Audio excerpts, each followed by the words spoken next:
je crois seulement. Je crois tout simplement. Moi je crois seulement. Moi je crois seulement. Moi je crois seulement. Je crois tout simplement. Il a dit à Abraham, oh Abraham, ta femme Sarah aura un fils. Comment je sais pas, mais je crois tout simplement. Comment je ne sais pas, mais je crois tout simplement. Moi je crois seulement. Moi je crois seulement. Moi je crois seulement. Je crois seulement. Moi je crois seulement. Moi je crois seulement. Moi je crois seulement. Moi je crois tout simplement.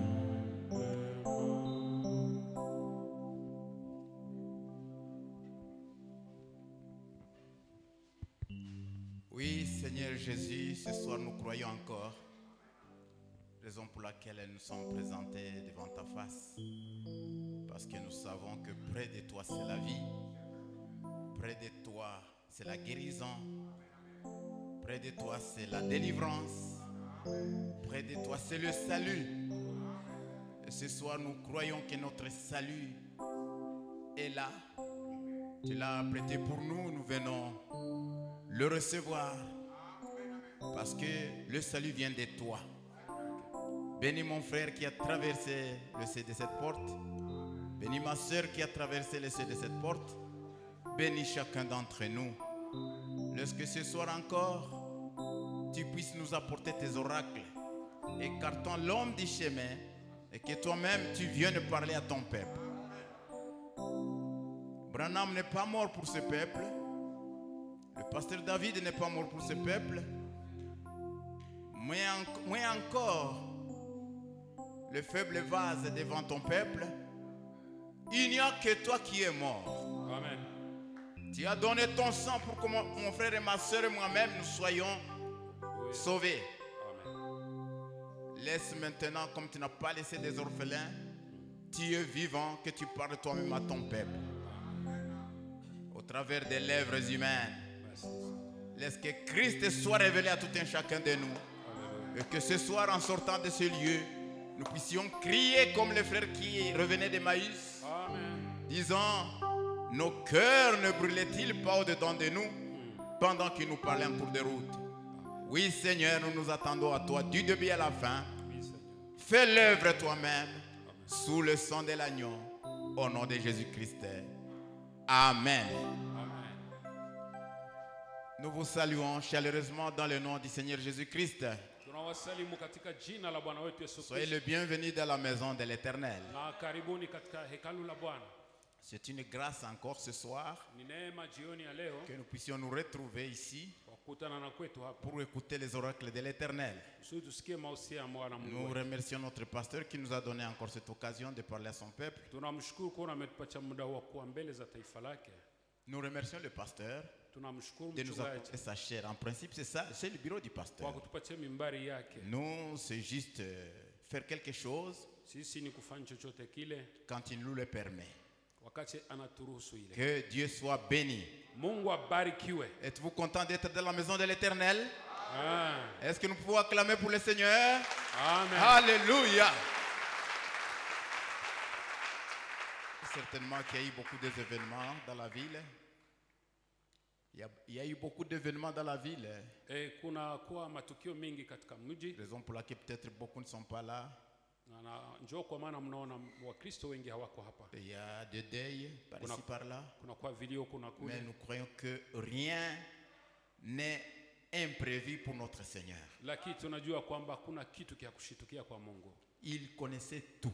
Alikuwa anajua Il savait chochote. que tu serais là ce soir. Alijua utakuwa pale jioni ya Et leo. que c'est moi qui me tiendrai devant vous ce Na soir. kwamba ni mimi njoo nitakuwa mbele yenu. Pendant donc que nous leo. sommes encore debout, Wakati ungali wima, nous allons lire la parole de Dieu tutasoma neno la Mungu.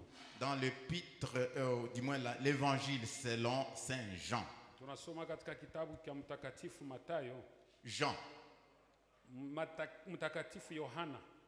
Nous allons lire au chapitre 13. Tutasoma kwa sura yake 13.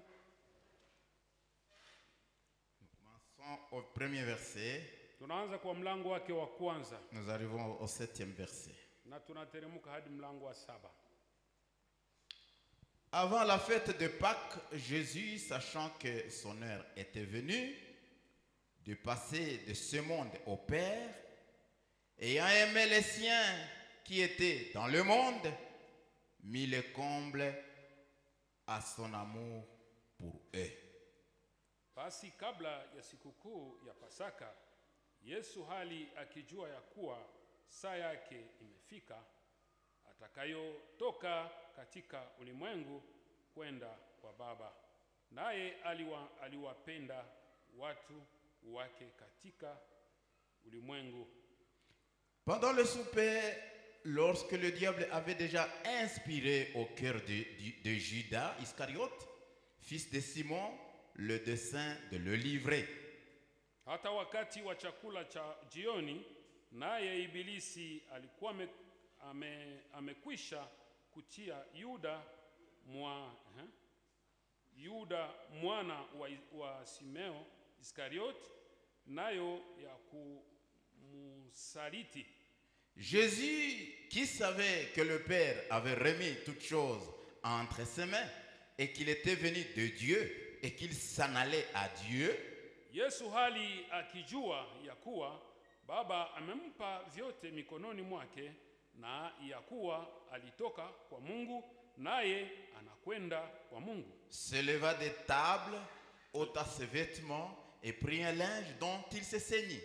Aliondoka chakulani akaweka kando mavazi yake, akavutwa kitambaa akajifunga kiunoni. Ensuite, il versa de l'eau dans un bassin et il s'est mis à laver les pieds des disciples et à les essuyer avec le linge dont il était saint. Kisha akatia maji katika bakuli, akaanza kuwatawaza wanafunzi miguu na kuifuata kwake na kuifuta kwa kile kitambaa alichokifunga. Il vint donc à Simon Pierre et Pierre lui dit: Toi, Seigneur, tu me laves les pieds? Hivyo yuaja kwa Simeoni Petro, huyu akamwambia, Bwana, wewe wanitawadha miguu mimi? Jésus lui dit: Yesu Ce que je fais, akamwambia, tu ne le comprends pas maintenant, nifanyalo wewe haujui sasa, mais tu le comprendras bientôt. lakini utaifahamu baadaye. Amen. Amen. Que le Seigneur augmente les bénédictions à la lecture de sa parole. Na Bwana aongeze baraka kwa usomi wa neno lake. Nous sommes très contents de nous retrouver avec les saints de Dieu.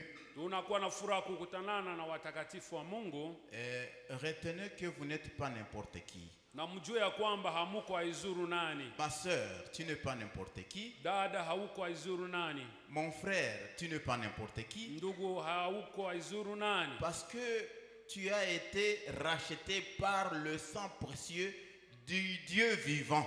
Sababu umenunuliwa kwa damu ya bei ghali ya Mungu aliye hai. Et on ne peut pas s'hasarder à jouer avec des gens prestigieux comme vous. Na huwezi kufanya mzaha kwa kucheza na watu wa samani kama ninyi. Comprenez maintenant l'état dans lequel nous devons nous sentir quand nous nous mettons devant un peuple saint comme vous. Na tujue namna gani tunapaswa kujisikia wakati tunakuwa mbele ya taifa takatifu kama ninyi. C'est vraiment une responsabilité. Kwa kweli ni jukumu kubwa. Et nous ne pouvons pas dire n'importe quoi. Na hatuwezi kusema Ou hizo faire n'importe quoi. ama kufanya Raison chochote pour laquelle kile. nous implorons seulement la grâce du Seigneur, Ndio kwa maana tunaomba qu'il neema ya écarte l'homme Bwana du chemin itoshe mtu et njiani. que lui-même parle à son peuple. Na kusudi mwenyewe C'est apate lui qui kuongea. connaît son peuple, Mwenye anajua c'est lui taifa qui lake. connaît les besoins de son peuple, Anajua taifa c'est lake. lui qui connaît Mwenye anajua hitaji ya tout ce taifa qui lake. concerne son peuple. Mwenye anajua kenye kinahusu taifa lake. Et ce soir, Na jioni ya leo en lisant cette parole, kwa kusoma neno hili,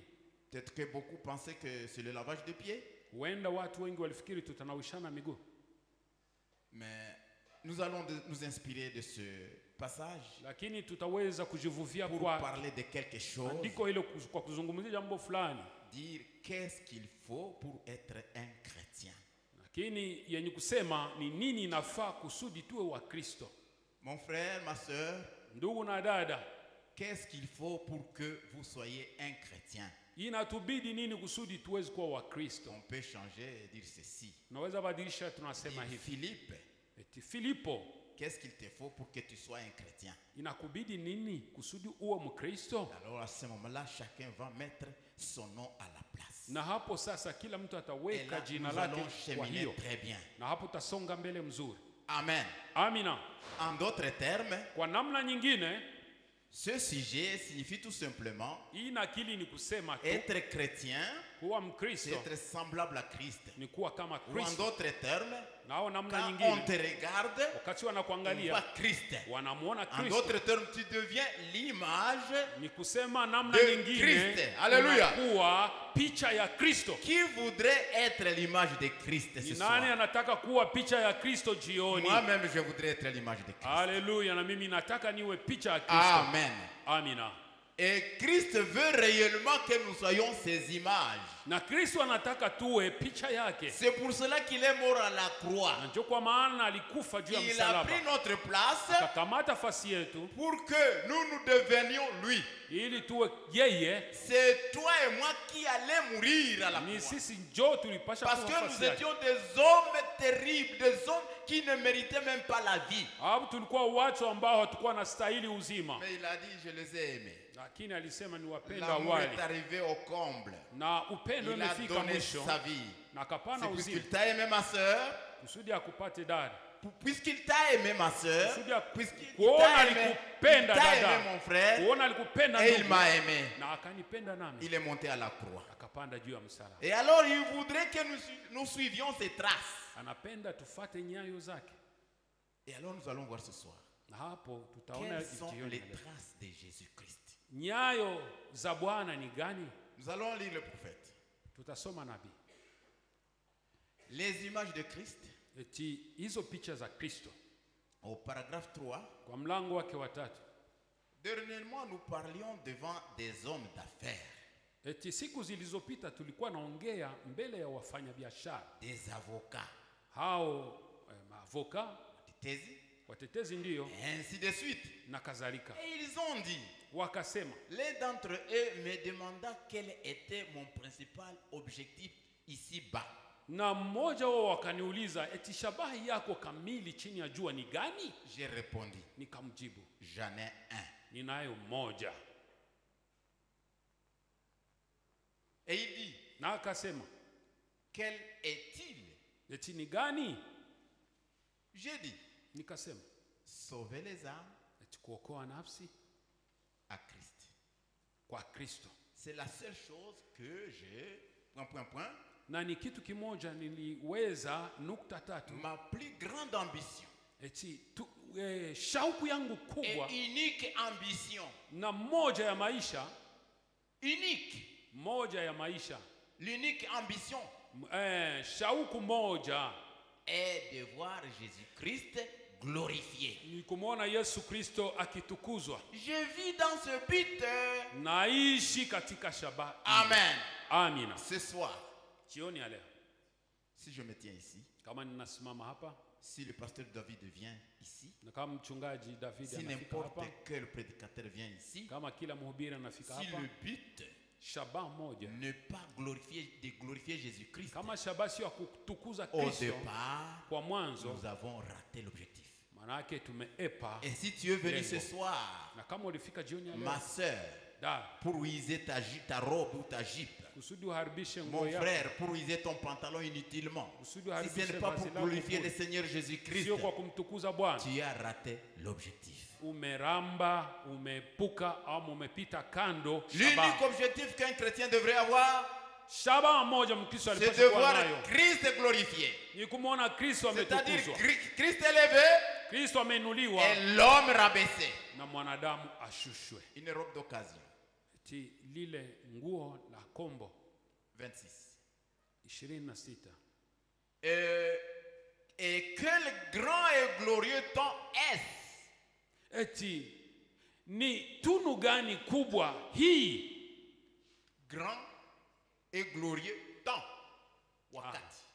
Eti wakati na tunu gani, wakati gani ya utukufu tunakuwa ndani? Aha. De savoir Kwa kujua que tout péché, kujua ya kwamba tout péché, kila dhambi toutes les luttes, na kila kupigana toutes les épreuves de la vie na kila jaribu za maisha seront bientôt finies.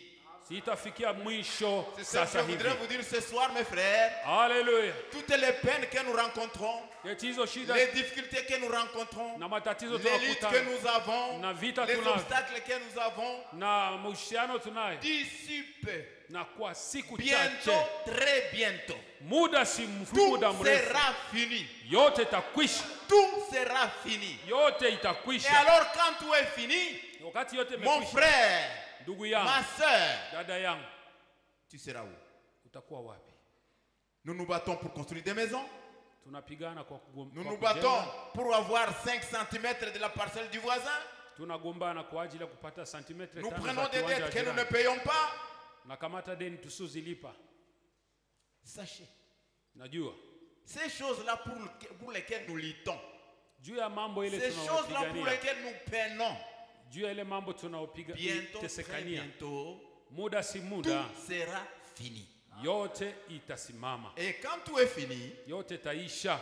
écoutez maintenant, Na wakati yote inakwisha, sikiza tout sasa, prendra fin yote yatakwisha un de ces jours. moja wezi siku, Et nous rentrerons à la maison na tutarudi pour nyumbani rester avec le Seigneur. sisi tubaki pamoja Et na si toi Bwana. tu venais pour jouer, Kama ulikuja kwa mchezo, si tu n'avais pas un objectif bien précis, kama haukuwa na shabaha yenye kuwa kamilifu, oui, parce que vous savez très bien qu'à la fin de la proclamation, na unajua kwamba kila mwisho wa matangazo, quand les enfants ont travaillé à l'école, wakati watoto walijikaza shuleni, l'objectif c'est de monter des promotions. ya shabaha inakuwa Et kupanda katika celui qui somo la venait juu, jouer à l'école, na mwenye alikuwa celui qui anaenda venait faire shuleni, de l'aventure, mwenye alikuwa afanya mchezo, son sort est connu à ce moment-là. hapo hapo anajua Quand tout kinachomngoja. est fini, Kama yote nous imekwisha, rentrerons à la maison. tutarudi nyumbani.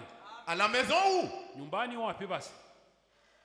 À chacun de répondre à cette question. Kwa mmoja, kila mmoja Le wetu Seigneur ajibu. nous y attend. Bwana Mungu Mais anatungoja. alors, attendez. Hapo sasa tungoje. Maintenant, Sasa ce qui reste, kenye kinabaki c'est un temps pour prêcher la parole ni muda wa kuhubiri Injili et faire entrer dans cette grande tour autant de gens que possible. na kuingiza watu wengi katika ile mlingoti inavyowezekana. Amen. Amina. C'est le temps maintenant de prêcher l'évangile. Ah, Et ni à wakati ce wa moment-là, kuhubiri Injili. chacun Kila mmoja wetu doit se décider anapasha kuamua quel chemin prendre. njia gani Où il atakamata. accepte la vie Au anakubali uzima et il s'apprête pour aller na anajitayarisha kwenda rencontrer le Seigneur à la maison. amkute Bwana Où nyumbani. il refuse l'évangile Au anakatala Injili, et à ce moment-là, na hapo sasa il en aura pour son compte. atapata kia mtema kuni. Que Dieu nous aide. Mungu atusaidie. Nous voudrions être des images de Christ. Nataka tuwe picha za Kristo. Et qu'est-ce que Il faut alors pour devenir chrétien, pour être chrétien. Inatubidi nini kusudi kuwa Wakristo? Le prophète dit ceci, au Nabii paragraphe anasema 21. hivi. Au paragraphe 21, il dit ceci. Kwa mlango wake 21 Les anasema images de Christ, il dit ceci. katika mahubiri Je picha za sais que Kristo. ce n'est pas du tout un texte évangélique. Na ninajua kwamba sio mtihani wa kiinjili. Et cependant, c'est un texte évangélique. Ijapokuwa ni mtihani wa kiinjili. Puisque l'Église ne pourra jamais progresser Sababu kanisa haliwezi kuendelea avant qu'elle sache sur quel terrain elle est en train d'évoluer.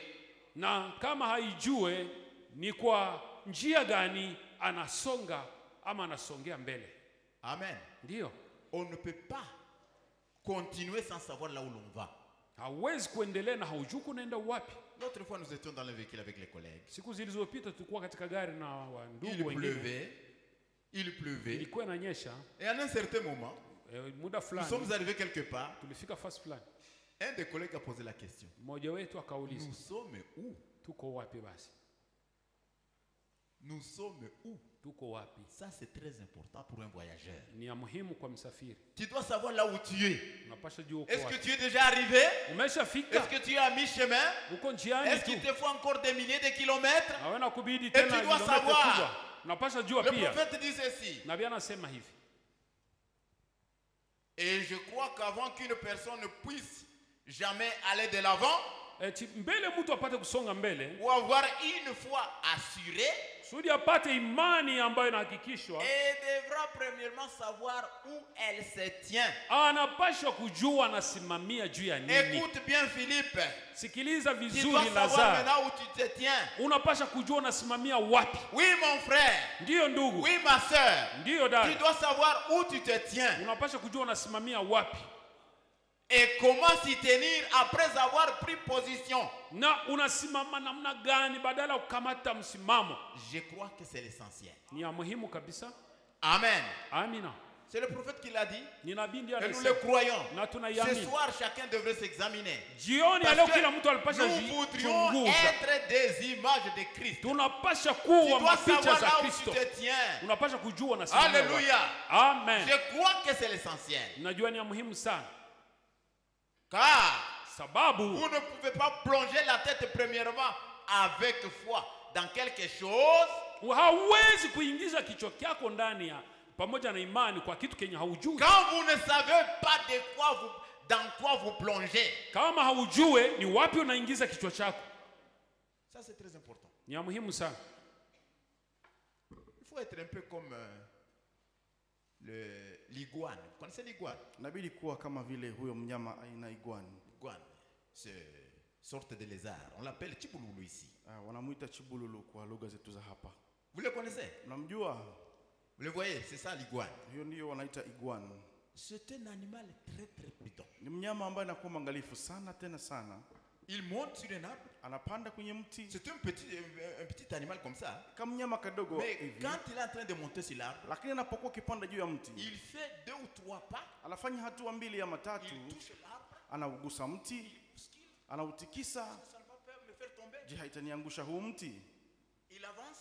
Anasonga 2, mbele, 3 pas. hatua mbili tatu, Il bouscule encore. tena anautikisa. Alors que c'est un gros arbre. Hein? Wakati ni mti akabambi kwa anafanya hivyo.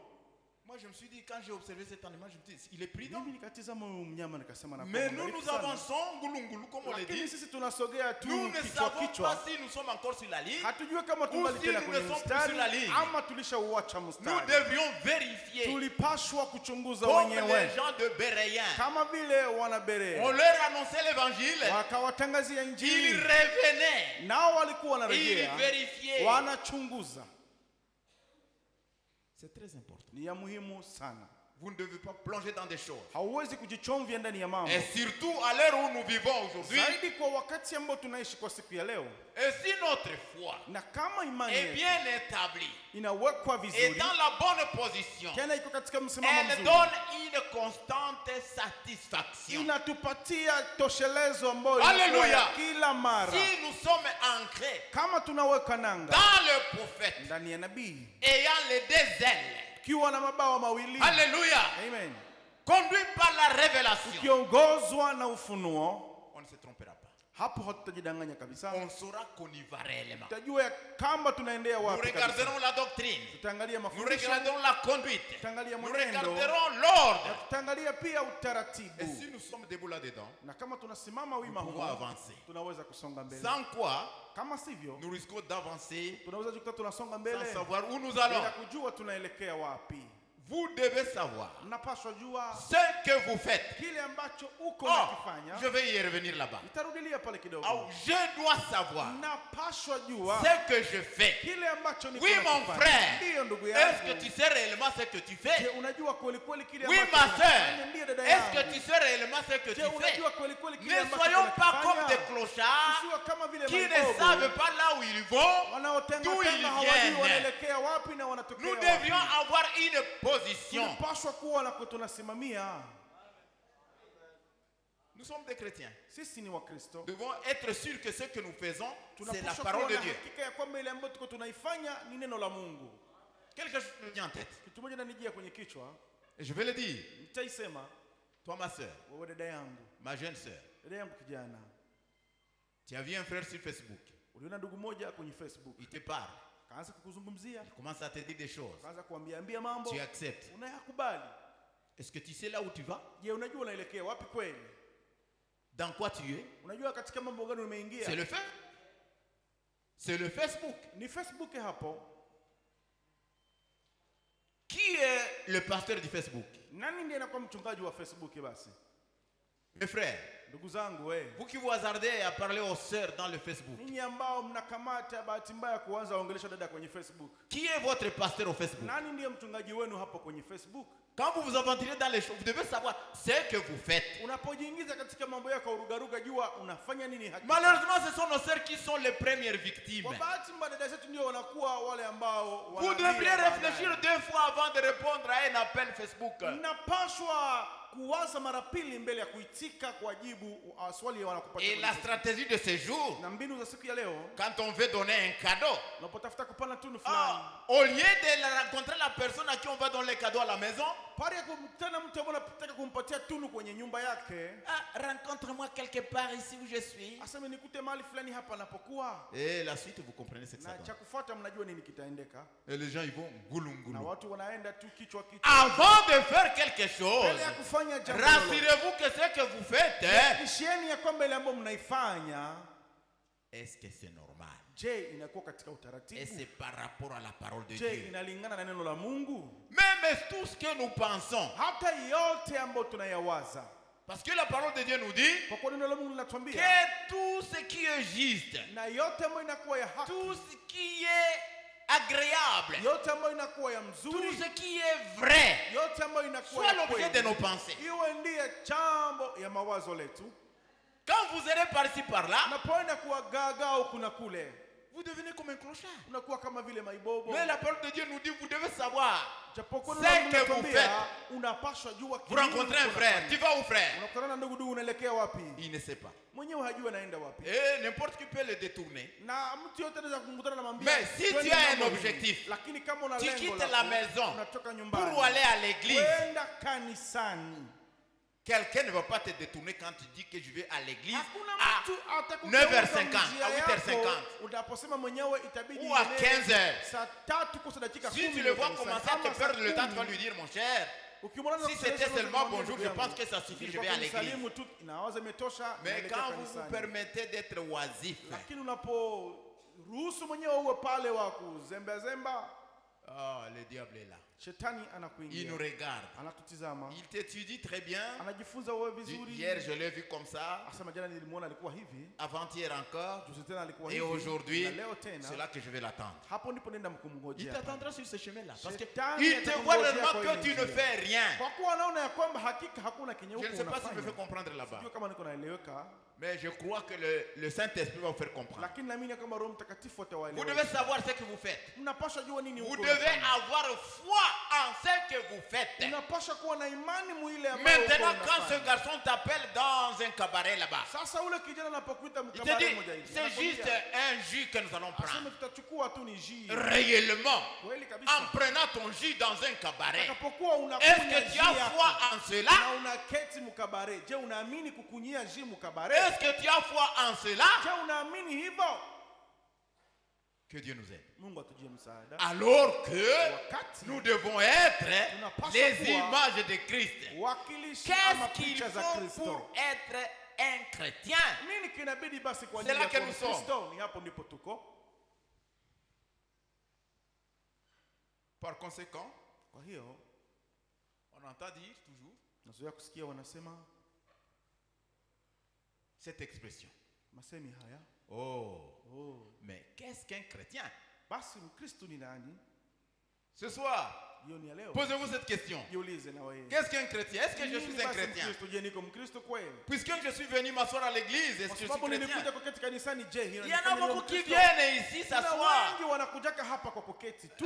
L'autre dimanche là, ça fait 2 semaines je pense. Hein. Siku ya Jumapili inapita inakuwa wiki mbili Même na quelqu'un waza. qui vient à l'école de dimanche, Hata mtu anayekuja kwenye shule ya il Jumapili regarde un tout petit peu, anaangalia kidogo il hivi. vient prendre le sac d'une maman qui est en train de méditer. Anakuya kuiba sake ya mama moja ambaye alikuwa anatafakari. Imaginez-vous un enfant de l'école primaire. Vous voyez les esprits maintenant aujourd'hui. Juwaze mtoto shule la msingi, unaona maroho za leo Qui sasa. vient à l'école de dimanche, Anakuja kwenye shule la Jumapili, il regarde qui a son sac anaangalia nani anakuwa na sake pour yake prendre ce sac. kwa ajili ya kamate ile sake ya Ce n'est ibe. pas le fait de venir à l'église qui vous fait chrétien. Haiko ile ya kuja kanisani ndio inakufanya uwe Mkristo. Mais les chrétiens viennent à l'église. Lakini Mkristo anaendaka kwa Est-ce que nous kanisa. entendons? Je, tunaelewa?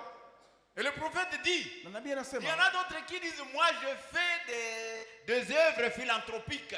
kuna wengine wanasema eti mimi nafanya makazi Moi ambazo j'ai de la veuve, je lui achète nasaidia de mjane, braise. namuuzia makaa, J'ai les orphelins. nasaidia C'est mayatima. bien, les chrétiens font Ni cela. mzuri wa Mais Kristo cela wanafanya ne te hivyo. fait pas un chrétien. Lakini ile haikufanya Un wewe uwe chrétien, c'est Mkristo. quoi alors? Kristo ni nini basi?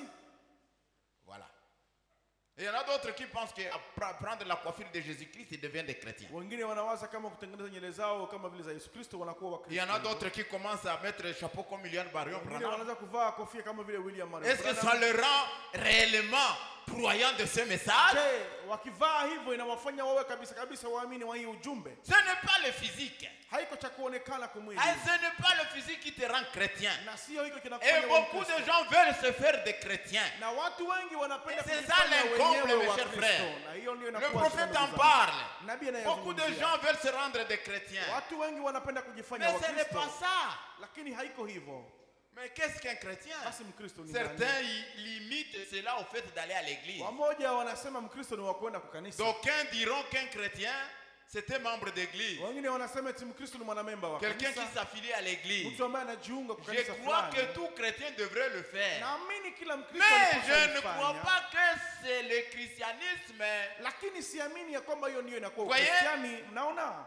C'est ce qu'un chrétien fait après être devenu chrétien. Ni kile ambacho Mkristo anafanya baada ya yeye kuwa Il doit Mkristo. avoir une église locale. Anapaswa kuwa na kanisa Parce lake que je la ne crois mahali. pas ce chrétien-là qui est errant, qui n'a pas d'église. Kwa kuwa siamini Mkristo yule Et ambaye qui anakuwa dit, kwa même kanisa si je ne na viens hana pas kanisa. à l'église, je resterai Anasema, toujours hata chrétien. kama siende kwa kanisa ndabakia kuwa Mkristo tu. Ton expérience est fausse. Mazoea yako ni ya uongo Les kabisa. chrétiens se rassemblent.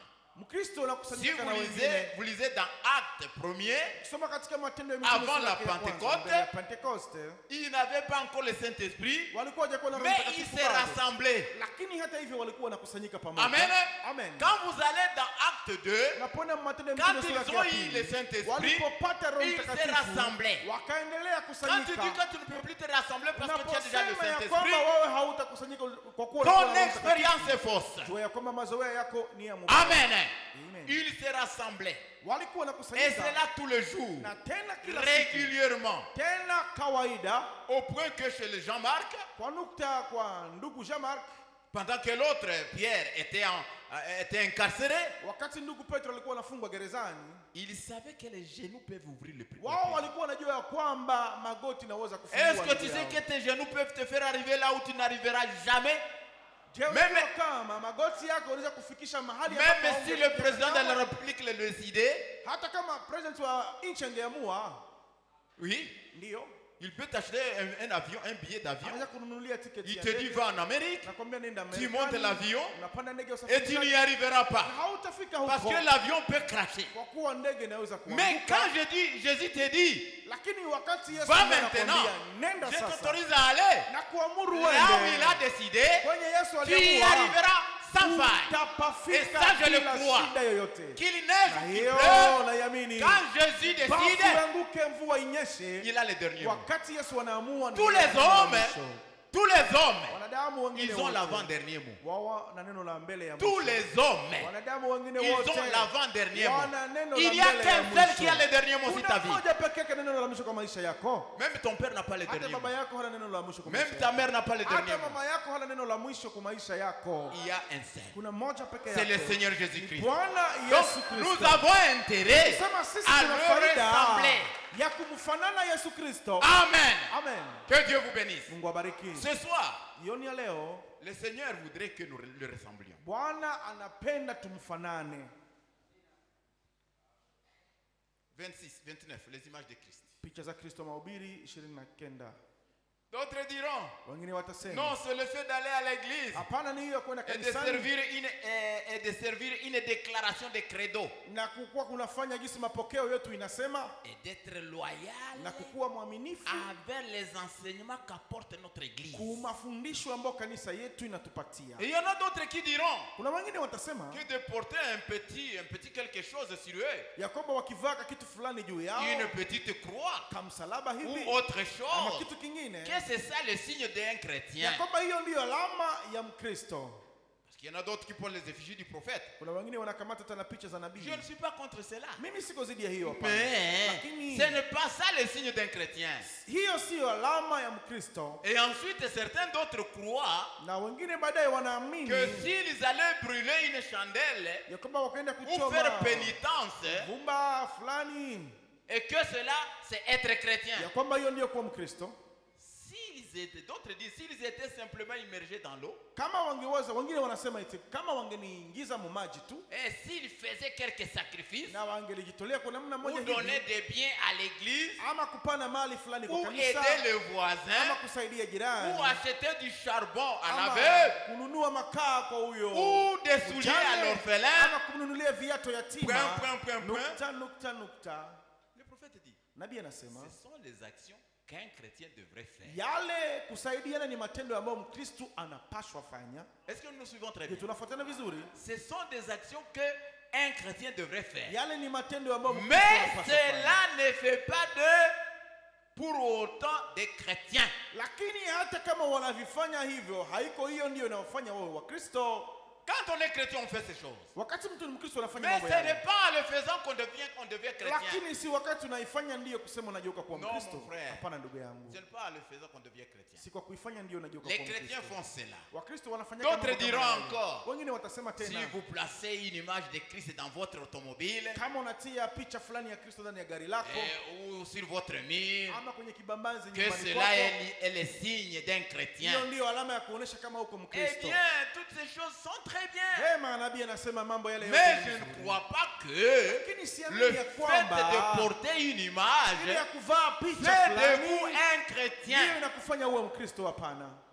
Non plus, c'est pas le fait que tu es toujours dans cette église, tu t'assois toujours dans cette église, ce n'est pas ça ce qui te fait un chrétien. Tena si kwa kukuwa unakuja kila siku ndani ya kanisa hii unaketi kwenye benchi, sio ile inakufanya uwe Mkristo. Je Hapana. crois que le fait d'être une image de Christ fait de vous un chrétien. Lakini ninaamini ya kwamba wakati mwenyewe unageuka kuwa picha ya Kristo, hiyo ndiyo inakufanya uwe Mkristo. Amen. Amen. 32. Ce n'est pas ce que nous montrons de l'extérieur, Si ile ambayo tunaonesha kwa c'est nje, ce qui se passe à l'intérieur qui fait de nous ce que nous sommes. lakini ni kile ambacho kinapitikana ndani mwetu ndiyo inatufanya tuwe kile ambacho tunakuwa. Je ne sais pas si nous comprenons là-bas. Sijui kama tunaelewana Ce pale. n'est pas ce que nous feignons être, Haiko kile ambacho mais tunajifanyisha ce kuwa, qui se passe à l'intérieur. lakini kile ambacho kinapitikana L'homme ndani. se trouve à l'intérieur. Mtu anapatikana Et c'est ndani. l'intérieur qui devrait influencer l'extérieur. Nani ya ndani ndiyo ilipasha shaishi ya nje. Parce que Kwa kuwa Même si vous prenez des fruits d'avocat, hata kama unakamata matunda ya vous avocado les placez sur un arbre. unayatia kwenye Cet arbre mti, cet arbre ne deviendra pas pour autant un avocatier. huo mti hautageuka mti wa kuzaa matunda Jamais. ya aina ya avocado. Il faut que ça soit un arbre. Inabidi iwe mti Et à l'intérieur, ndani il y mwake a tout ce qui a été placé pour devenir avocat. muna vyote vinavyovifaa kwa ajili igeuke kuwa Et mti quand ya on a planté avocado. ce petit grain d'avocat, cette petite graine d'avocat, Panda ile mbegu kidogo ya avocado, tous les fruits que portera cet avocat, matunda cet avocatier, yote ambayo huo mti wa avocado sont utabeba déjà là. zimo tayari ndani ya Si hiyo c'est mbegu. 50 sacs, Kama itakuwa saki 50, si c'est 1000 sacs kama d'avocat, ni saki 1000 tout za se trouve avocado, là-dedans au départ. yote vinapatikana humo Ça veut dire mwanzo. que vous ne deviendrez jamais chrétien Kusema hautageuka kuwa si vous Mkristo n'avez jamais été chrétien kama haukukuwa kama dès Mkristo avant la mbele. fondation du monde. Tena mbele ya kuwekwa Parce que misingi ya vous dunia. devez être manifesté maintenant. Kwa kuwa unapaswa kudhihirika Et sasa. qu'est-ce qui va te manifester? Nini kitakudhihirisha Ce n'est basi? pas la voix de Philippe qui va te Si manifester, sauti ya Filipo ni ambayo la itakudhihirisha, voix du pasteur David, ama sauti ya Mais- mchungaji David. parce que tu as entendu la voix de ton Créateur, Lakini kwa kuwa ulisikia sauti ya et lui, muumbaji wako, et toi qui reconnaissais exactement que tu comprends ce langage, eti ni wewe peke mwenyewe ndio utaelewa ya kwamba hii usemi mimi naijua, mimi naielewa. tu vas étendre tes ailes. Na hapo utanyosha mabawa Tu yako. vas étendre tes ailes. Utanyosha mabawa yako. Retenez Amen. bien. Shikani Le vizuri. petit aiglon qui était élevé dans la basse-cour, Yule mwanatai alikuwa anakomalishwa katika nafasi ya ce n'est même pas sa mère qui l'a fait Si aiglon. mama yake alimfanya kuwa kitoto cha tai hapa. Ce n'est même pas la voix de sa mère qui l'a fait Si aiglon. sauti ya mama yake ilimfanya kuwa kitoto cha Il a tai. senti qu'il était aiglon. Alisikia ndani mwake ya kwamba Et les alikuwa aiglons tai. de ce message, Na wanatai quand wa ils ujumbe entendent ce huu, message, wanapoisikia ils hii se disent ujumbe, qu'est-ce que j'entends? wanasema nangojea Ils nini tena? déploient leurs ailes, Wananyosha les mabawa ailes de la yao. foi, Mabawa ya et ils imani. s'en Na vont wanaruka rencontrer wanakwenda leur Père. kutanana na baba yao. Amen. Amen. Que Dieu vous bénisse. Mungu awabariki. Être chrétien, Kuwa Mkristo, les images de Christ, picha za Kristo, ce n'est pas ce que nous montrons de l'extérieur. si kile tunaonesha kwa C'est ce nje. qui se passe à l'intérieur Bali qui fait kile de nous ce que nous sommes.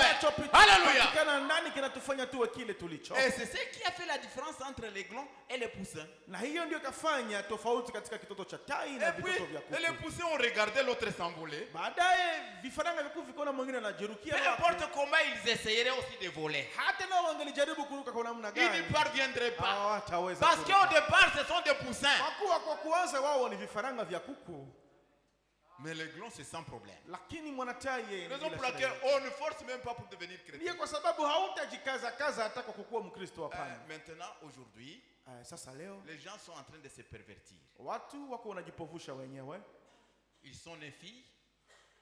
Ils sont nés filles. wamezalika kuwa wanawake, Ils veulent devenir des garçons. wanapenda wajike kuwa wanaume. Ils sont nés garçons. Wamezalika kuwa Ils wanaume, veulent devenir des filles. wanapenda kuwa wanawake. Mais remarquez dans le naturel. Lakini tambua katika maumbile, Maman met au monde des enfants, mama anazaa watoto des wake, garçons et des filles. yana wanaume na Il wanawake, leur donne la même nourriture. anawapa chakula ili Le riz aux haricots. wali na maharagwe, Ils mangent. wanakula. Au départ, ils vont sauter tous comme des filles ou des garçons Mwanzo ensemble. wataanza kuruka kama vile wa vijana, Mais à un wanaume ama certain wanawake moment, wakati mmoja. Lakini kwa Quand wakati ils mmoja, continuent à manger ce repas-là, watakapoendelea kula ils hiyo sont chakula, fidèles de manger et de boire. wanaendelea kukula na Comme kukunywa maman les sert jinsi mama anavyowahudumia. à 12, 13, 14 ans. Wanapokuwa na miaka 12, Il y a la mue qui commence. kuna urafiki, La mue. Oui, mabadiliko. oui. Les garçons vont commencer à sentir qu'il devient, sa voix devient rock. Unaona kijana anakuwa na sauti la kabisa. La même nourriture, Ile chakula moja il commence à rendre la voix de celui-ci rock. inaweza fanya sauti ya huyu kuwa sauti ya. Ce n'est pas cette nourriture qui l'a rendu rock. Si hiyo chakula imemfanya kuwe hivyo. Il a mangé la nourriture. Alikula chakula, La nourriture a déclenché un processus, chakula ikafanya aanze a touché kukomaa. sur les cellules qui étaient dans son Na corps, ikagusa chembe zilizokuwa ndani ya mwili commencé à wake. sentir que sa voix devient rock. Unahisi sauti yake inakuwa ya kilo. Et la fille, Na binti, vous sentez que sa voix devient unahisi anakuwa na kasauti aiguisée là-bas. kana kuona kakunyoroka sana. Et quand vous le regardez, Na unapomwangalia, vous voyez la fille, unaona binti, les bassins commencent à s'élargir. kiuno inaanza kukomaa, Les seins commencent à... kifua kinaanza kuvimba, Et le garçon, na kijana naye c'est la poitrine qui commence à kifua bomber. nayo inaanza kuvimba Les pale, épaules. mabega yanakomaa. Pourquoi? Kwa nini? Au départ, c'était un garçon. Kwanza alikuwa ni mwanaume, Au départ, c'était une fille. Na kwa kuanza naye alikuwa ni binti. Raison pour laquelle, Sababu vous les aiglons, nyinyi wanatai. prenez cette parole. Kama tena na Cette parole hili neno va influencer le litashawishi processus qui est en vous. hiyo Et vous mvuto ambayo n'aurez inakwenda ni pas mwako. de difficultés à vivre la chrétienté. Na hautakuwa na shida yoyote kwa kuishi Quand la parole Ukristo. vient, vous dites Amen. Neno la Mungu linapokujia wewe sema tu amina. Amen. Et cette parole va déclencher un processus. Na en vous. hili neno lenyewe litafanya uanze kukomaa ndani Par mwako. conséquent, Kwa hiyo s'il est notre image kama nakuwa picha yetu et que nous sommes à sa na ressemblance, sisi tunafananishwa na membre yeye, de son corps, wanamemba wa mwili nous wake, devrions lui ressembler. tunapaswa mfanana kabisa. Ensuite, Baadaye nos vies, maisha zetu, alléluia, amen, nos vies maisha zetu devraient refléter l'image de Christ. zilipaswa kumlisha, kuonesha picha ya Kristo, Pas en nous joignant à une église. hapana kwa kujiunga kwa kanisa moja hivi, Non. hapana, Ou en portant des crucifixes. ama kwa kuvaa misalaba, Ou dans nos émotions. ama kwa kufanya Ce n'est mishtuko. pas en sautant qu'on devient chrétien. Si kwa kuruka unageuka Je kwa peux Mkristo. sauter ici en train de prêcher. Naweza ruka hapa Cela ne me nikihubiri. rend pas chrétien non plus. Ile haitanifanya Même pia en prenant nikuwe le Mkristo. microphone en prêchant, Hata kuchukua cela microphone ne me rend kuhubiri pas hivi, chrétien. nayo pia hainifanye kuwa Parce qu'il y a eu Mkristo. beaucoup d'hypocrites. Kwa kuwa kuna Et d'ailleurs, il n'y a wanafiki personne. wengi, Il n'y a personne na hakuna parmi mtu ces gens qui ont des dons, miongoni mwa wale qui watu ont eu ambao un don wanakuwa na de karama, Judas. ambaye alikuwa na karama kama vile ya Yuda.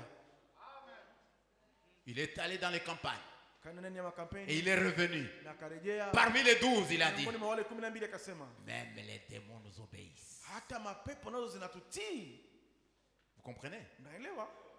Cela ne vous rend pas l'image de Christ. Ile haikufanya uwe picha ya Kristo Mais kabisa. être l'image de Christ, hein, Lakini kuwa picha ya Kristo, vous devez avoir été en Christ unapaswa kuwa dès avant la kuwaka fondation du monde. ndani ya Kristo Et kabla ya là, kuwekwa misingi ya vous ne dunia. ferez jamais obstacle à la parole. Na pale hautakuwa na zuia Et quand neno. vous voyez quelqu'un commencer à faire l'obstacle à la parole, Ukiona mtu anaanza kuzuia neno, réfléchissez deux fois. pale mwanze kuwaza mara pili. Regardez-le bien dans les yeux. Na muangalie vizuri ndani ya macho. Ensuite, Baadaye nos vies maisha zetu devraient refléter l'image de Christ. zilipaswa wakilisha Pas en nous joignant picha ya à Kristo. l'église Hapana ou kwa en kujiunga kwa portant des kanisa crucifixes ama kwa kuvaa misalaba ou dans nos émotions. ama kwa kuonesha mishtuko, Mais cela devrait lakini ile ilipaswa être dans la présence kuwa ndani ya uwepo présence vivante du Uwepo Dieu vivant, wa Mungu aliye hai, se reflétant à travers. Mungu akijionyesha kutupitia sisi. Et quand le Saint-Esprit de Dieu commence à nous marteler, Na Roho Mtakatifu wa Mungu c'est anapoanza là le kutuponda problème. ponda, Il faut maintenant hapa ndipo accepter kunakuwa shida. d'être martelé. Amen. Inabidi uitike Quand upondwe l'évangile ponde. vient comme ça, Wakati injili inakuja kwa il namna te kama dit, hii, Philippe, nakwambia cette ala, habitude n'est pas bonne. hii tabia haiko Tu ne vas nzuri. pas dire non, on m'a vu. Hautasema sema waliniona ndio maana. À vos Nasema, ordres. ndiyo Bwana. Je vais à la croix. Nashuka chini ya Je dis au msalaba. Seigneur, Naambia Bwana, encore ça, Seigneur. na hii nayo Bwana Ça ne va pas, inanishinda, Seigneur. na hii nayo Et ce n'est inanishinda. pas moi qui le ferai quitter. Na si mimi C'est sitaitosha toi qui le mwenyewe. ferais quitter. Oh Jésus. Les Wewe gens mwenyewe d'antan. utaitosha. Watu wa Les zamani, orfèvres d'antan. wale waamini wa zamani, Les orfèvres. Les gens qui, wale wa ku qui travaillent l'or. wale wa kutumika dhahabu. Oui. Ndio. On allait dans les mines. Walikuwa katika nafasi ya On prenait de kuzitoa, l'or. wanakamata Et dans dhahabu. l'or, il y a beaucoup d'impuretés. Na katika dhahabu mna Ils mauchafu. devaient mingi. prendre cet or-là Waliposha kamata ile dhahabu et le marteler. na kuiponda Prendre sana, un marteau kukamata pour hama enlever toutes les impuretés. kwa ajili watoshe ndani yake Et ils ne uchafu pouvaient wote. pas arrêter de marteler cet or-là Na hawangelikoma kuiponda ponda aussi ile longtemps dhahabu. que l'orfèvre Wakati yote ule mpondaji ne s'était pas vu. hajafikia kuona picha Parce que yake. l'or Kwa kuwa dhahabu brille. inang'aka. Et quand il brille, Na tu inapongaa, peux voir ta figure dans unaweza cet or-là. kuangalia picha yako Et ndani ya c'était ça hiyo ce qui montrait dhahabu. que réellement, Na ni hiyo ilikuwa inaonyesha cet kwamba or kwa était kweli, déjà pur. ya kwamba dhahabu Parce hii que tayari imekuwa l'orfèvre safi. se voyait déjà dans Kwa l'or. kuwa yule wa kuponda alikuwa anajiona ndani ya hiyo dhahabu. Maintenant, Sasa ce que nous faisons, tunachokifanya, est-ce que Christ se voit en nous? je, Kristo anajiona ndani yetu hivyo? Quand tu te mets Wakati à calomnier ton frère, unaanza kuteta ndugu yako, tu te mets unaanza kumsemea à uongo, injurier tes enfants. unataka kutukana watoto wako. Oui, il y a encore des parents qui injurient les enfants. Ndio, kungaliki wazazi ambao wanakuwa wakiwatusi watoto wao. Vois-moi, elle a la tête comme son père. Una kichwa saa ya baba Et yake. tu veux qu'il ait la tête comme quoi? Unataka uwe na kichwa kufanana nini basi wala Son nani? père ne pouvait que donner celui qui le ressemble, Baba non? yake alipaswa kuzaa tu Et mwenye c'est cet anamfanana. homme-là que tu as aimé. Na ule mwanaume ndio ulipendaka ule. Que Dieu nous vienne en aide. Mungu atujie msaada. Il faut que l'orfèvre vienne Inabidi yule wa kuponda dhahabu et qu'il akuje puisse nous piler na aweze kututwanga kabisa pour que l'image revienne. kwa ajili picha Et iweze quand on vous kuonekana. dit ces coiffures que vous avez sur vos têtes, Na wanapokuambia kwamba namna ambayo unatengeneza qui nywele ressemblent à zako, Bob Marley, inafanana kama est-ce vile que Bob vous êtes Marley. des enfants de Bob Marley Nyinyi mnakuwa watoto wa Bob Marley ou les enfants de Christ? ama watoto wa Kristo? Il faut que la parole vienne. Inabidi neno Certainement, linakuja, elle viendra, hakika litakuja neno, mais il y en a qui diront, lakini kuna wale watasema cette parole est neno dure. inakuwa ya Qui nguvu. peut la Nani supporter? wanaweza kuvumilia neno ya hivi? Mais les pierres diront, Lakini wakina Petro à qui watasema d'autres irions-nous? tutamwendea tena Et nani? ils se conforment. Na watajipanga Et kuneno. retenez bien, Na shikeni vema, ceux qui partiront, ce n'est pas la majorité. wale watakaoenda C'est la minorité. si wengi, Raison pour ni laquelle wachache. tu n'as pas à te comparer à quelqu'un d'autre. Ndio kwa sababu haupaswi kwanza kujilinganisha na mtu mwingine, hapana. Ndio Les glands, mwanatai avec le poussin, ils étaient là. na vifaranga vya kuku wote walikuwa Et pale s'ils se pamoja. comparaient au poussin, hein, Na kama ingeza kujilinganisha na vifaranga vya kuku, si yeye les glands pouvaient se mwanatai, comparer au poussin, yeye mwanatai ingejilinganisha na vifaranga vya kuku, il pouvait négliger la voix de sa mère. angelipuuzi sauti ya mamaye. Mais comme il se compare à personne, Lakini kwa kuwa mwanatai hajilinganishi il na a mtu entendu la yeyote, consigne. akasikia alama inamtolewa, Étends tes ailes, wakamwambia nyosha mabawa, déploie les ailes, nyosha mabawa yako, bats les ailes. anza kuyapiga Quand il piga. a battu les ailes, Alipopiga parce mabawa, que les ailes ont la Ah, capacité kwa kuwa mabawa de le yake propulser, ina shahada ya de le kumunyangua propulser. na kumunyangua mange le juu, message, kula ujumbe, vois la prière. kunye Et maombi, cela na hiyo va te ndiyo faire rentrer dans le lieu très itakufanya saint. uingie Alléluia. patakatifu Je sana. crois à cela. Naamini kwa hiyo kabisa. Amen. Maintenant, il dit ceci. Sasa nasema hivi, Et quand le Saint-Esprit de Dieu commence à nous marteler na Roho Mtakatifu wa Mungu anapoanza de kutuponda son marteau de na l'évangile, hiyo hama yake ya Injili, vous comprenez que quand on vous dit cela, ce n'est pas pour vous engueuler, mes na leo chers ya kwamba frères. wanapowaambia hivyo sikuwa C'est l'amour kuwakaripia, divin qui fait cela. bali ni upendo wa Mungu Quand vous voyez unafanya le hivyo. pasteur suer ici tous les jours, Unapoona mchungaji vous anatoka dites jasho abandonnez kila siku, ceci, abandonnez anawaambia cela. muache hiki, Il n'est muache pas na là hiki. pour vous engueuler, mes Haiko frères. pale kwa kuwakaripia jamani. Vous devriez aller à la ligne. Mulipaswa aenda kwenye mstari. Amen. Ndio. Parce que l'amour est correctif. Kwa kuwa upendo unasahihisha. Et si quelqu'un qui t'aime ne peut plus te Na corriger, kama mtu ambaye il ne anakupenda peut hawezi plus te kusahihisha dire mon tena. frère, ça ce n'est pas Hawezi bon. kama ndugu yangu kitu kile unafanya iko kia mzuri. C'est qu'il ne t'aime pas Jua réellement. kama ule mtu kweli kweli hakupendi. Il ne t'aime pas réellement. Hakupendi kabisa. L'amour est correctif. Upendo inasahihisha.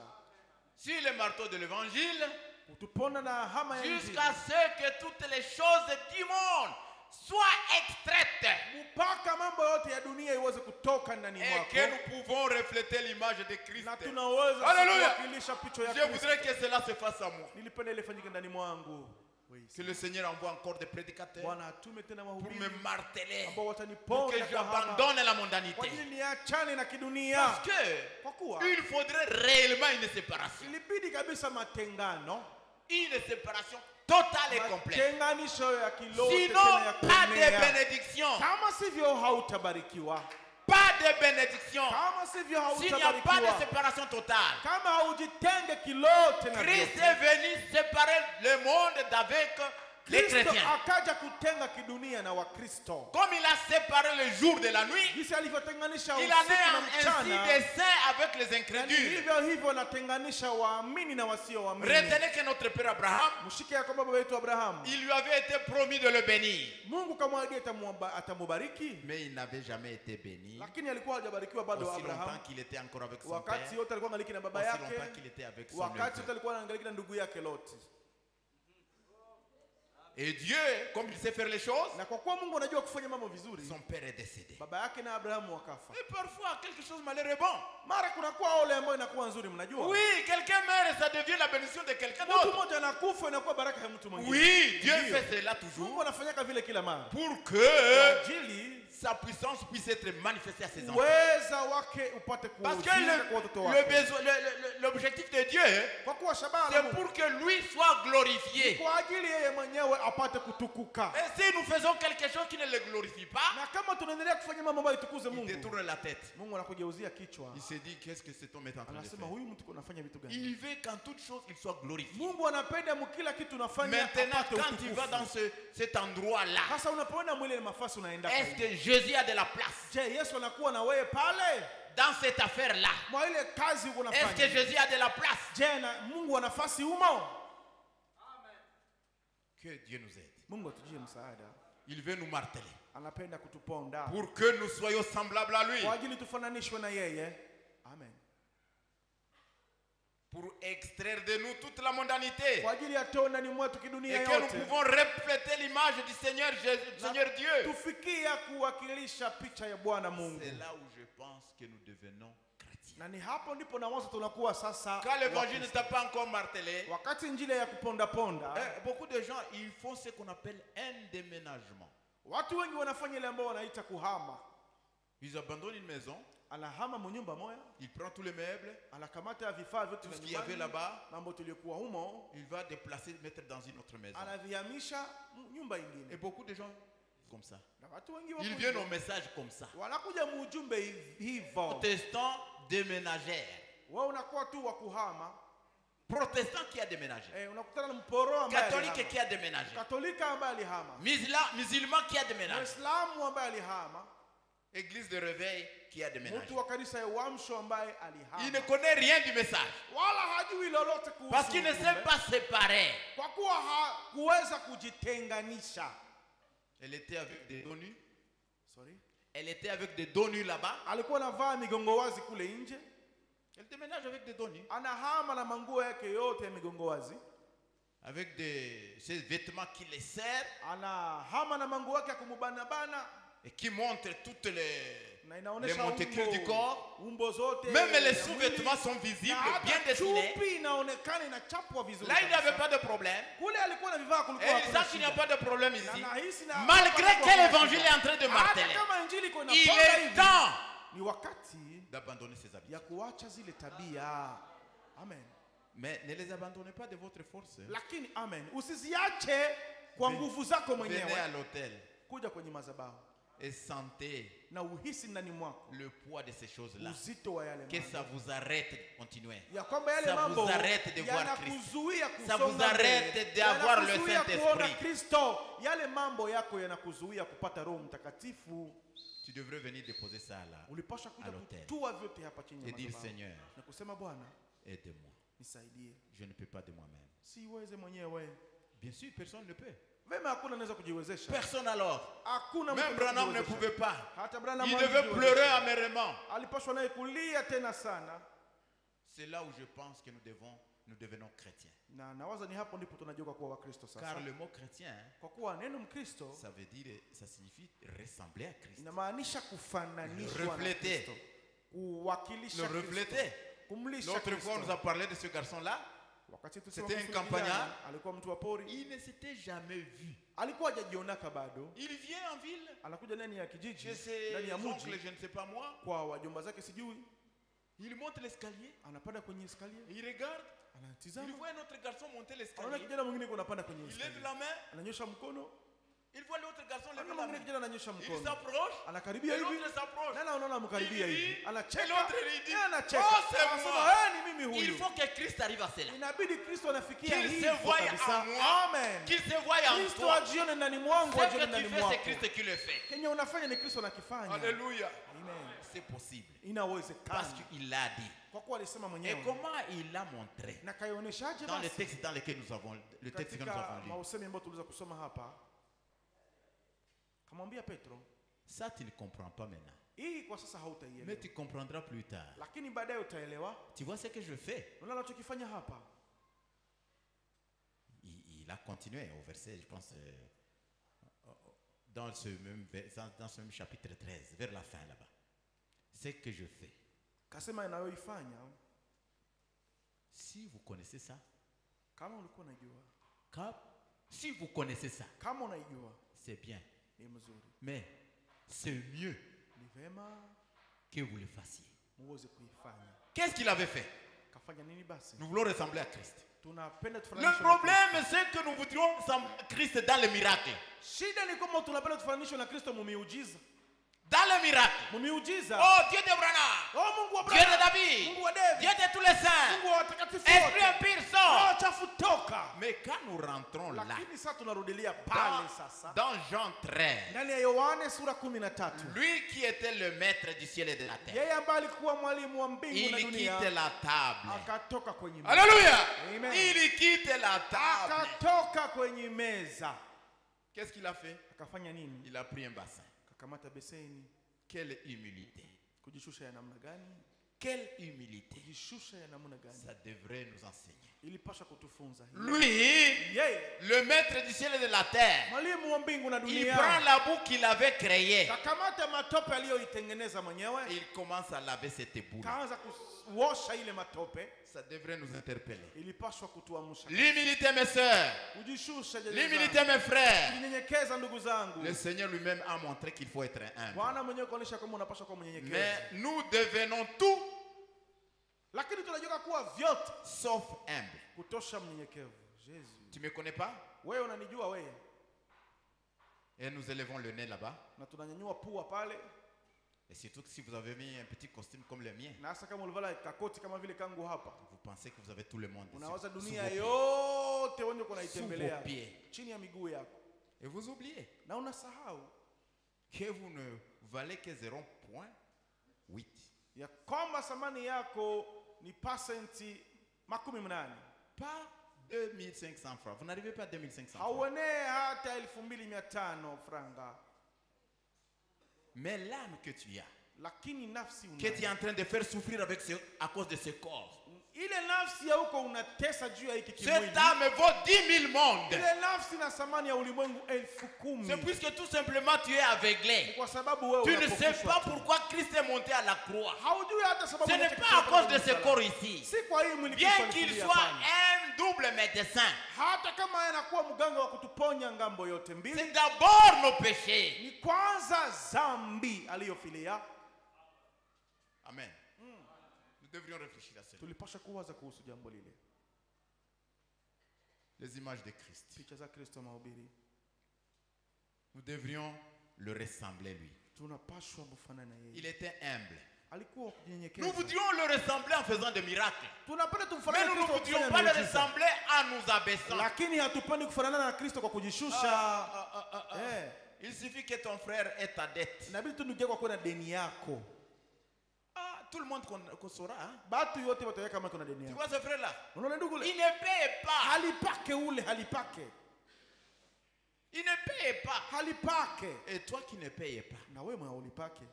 que dit le message? Ujumbe unasema nini basi? Tu es en difficulté? Si uko mshida. Va voir ton frère. Nenda muone ndugu yako. Dis-lui, frère, Mwambie ndugu. je bosse fortement, Niko natumika Pour que je paye. sana juu nikulipe. mais toi, Lakini wewe bosser fortement, kutumika ça prend yako kwa maintenant des nguvu années et des années. inakuwa ya miaka na miaka, Au point que tu commences à le fuir. kwa nukta unaweza kukimbia ndugu yako. Mais qu'est-ce que Jésus a dit? Yesu kasema nini basi? Vous pouvez aussi remettre les dettes de tes frères. Unaweza kusamehe pia na deni ya ndugu yako, Parce qu'il a dit, pardonnez-nous, kwa kuwa alisema tusamehe comme nous pardonnons à ceux qui nous ont offensés. kama tulivyosamehe waliotukosea. Et il a prié pour nous. Akatuombea hivyo. Vous devez retenir ça. Mnapaswa kushika hiyo Et pia. savoir que Jésus, Na kujua kwamba partout où Yesu, il est passé, mahali kote il alipokuwa ne s'est pas manifesté comme le créateur des cieux et de la terre. hakukuwa anaonyesha kama vile yeye ndiye muumba mbingu na Alors dunia. que c'était lui. Wakati ilikuwa ni yeye muumba mbingu na Le dunia. prophète dit ceci. Nabii anasema hivi, Les hommes importants, watu wa muhimu sana.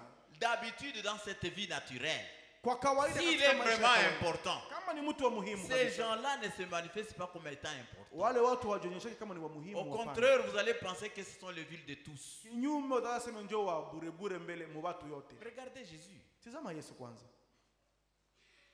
Il pouvait dire seulement un mot Angeweza kusema neno moja et tu tout s'arrête. na kila kitu kinasimama. Mais il a accepté d'aller à la croix. Lakini akakubali aende On lui a mpaka arraché kwenye la msalaba. barbe. Wakamkokota Et mandevu, il a accepté tout ça. akaitika ile mambo yote Yesu. Il n'avait même pas de maison ici. Yesu alikuwa hana hata nyumba. Mais aujourd'hui, nous gênons pour avoir des maisons. Lakini leo tunafunga chakula kwa kupata. Lui ne manyumba. gênait pas pour avoir des Yeye maisons. alikuwa afungi chakula kwa Il kupata. allait à la montagne Alikwenda kwenye pour mlima t'avoir toi et kwa moi. ajili ya kupate wewe na mimi. Amen.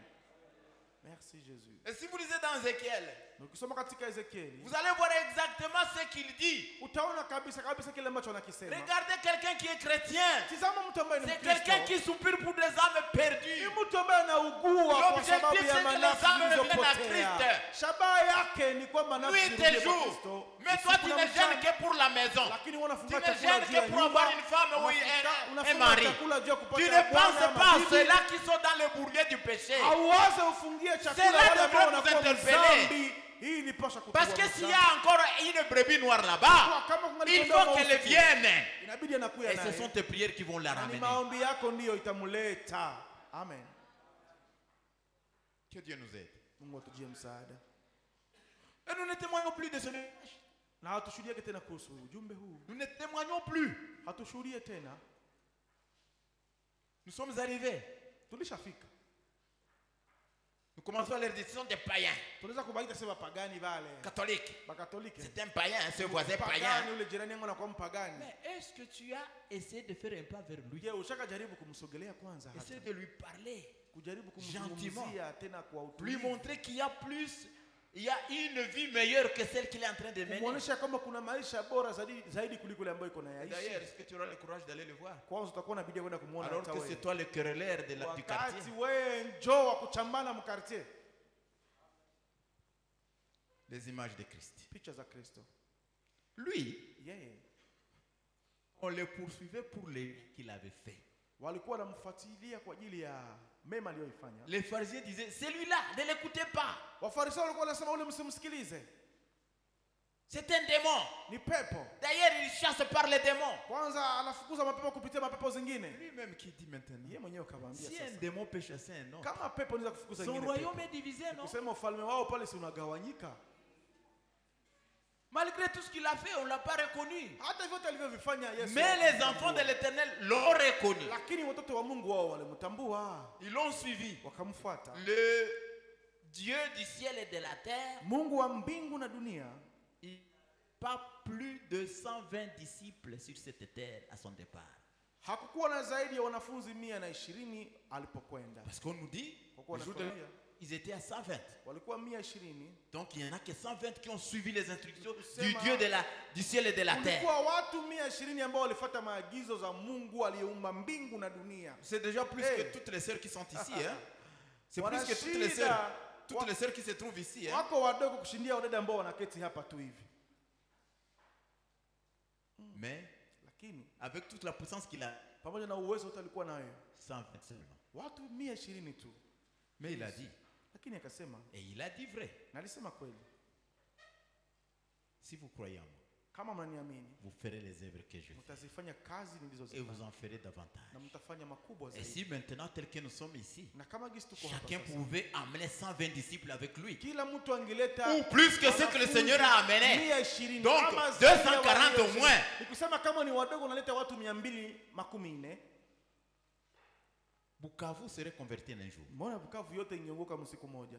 Mais c'est puisque nous ne reflétons pas Christ. Lakini kwa sababu hatuoneshe Kristo Nous maishani devions mwetu, réfléchir sur cela. tulipasha waza kuhusu hilo Nous kabisa. devons réfléchir. Tulipasha refléter waza, tulipasha mwakilisha Kristo. Christ. La robe d'occasion. Hiyo kanzu ya kukodesha mahubiri. 28. 28. Et nous trouvons aussi la même chose aujourd'hui. Na tunaona jambo lile lile tena na leo. L'imitation du christianisme. Uigaji wa Ukristiani. Les gens qui essaient d'agir comme des chrétiens. Watu ambao wanajaribu kutenda kama Nous vile avons Wakristo. trop de kapalata. Tunakuwa na makapalata nyingi sana kabisa. Je crois au message. Naamini ujumbe. Ma sœur bien-aimée. Yangu Que Dieu mpendwa. te bénisse. Mungu akubariki. Alléluia. Amen. Est-ce que tu peux me rencontrer à tel endroit, ma sœur? Je dada unaweza kukutana nafasi fulani magharibi. Pas Marguerite. Maintenant, c'est la journée.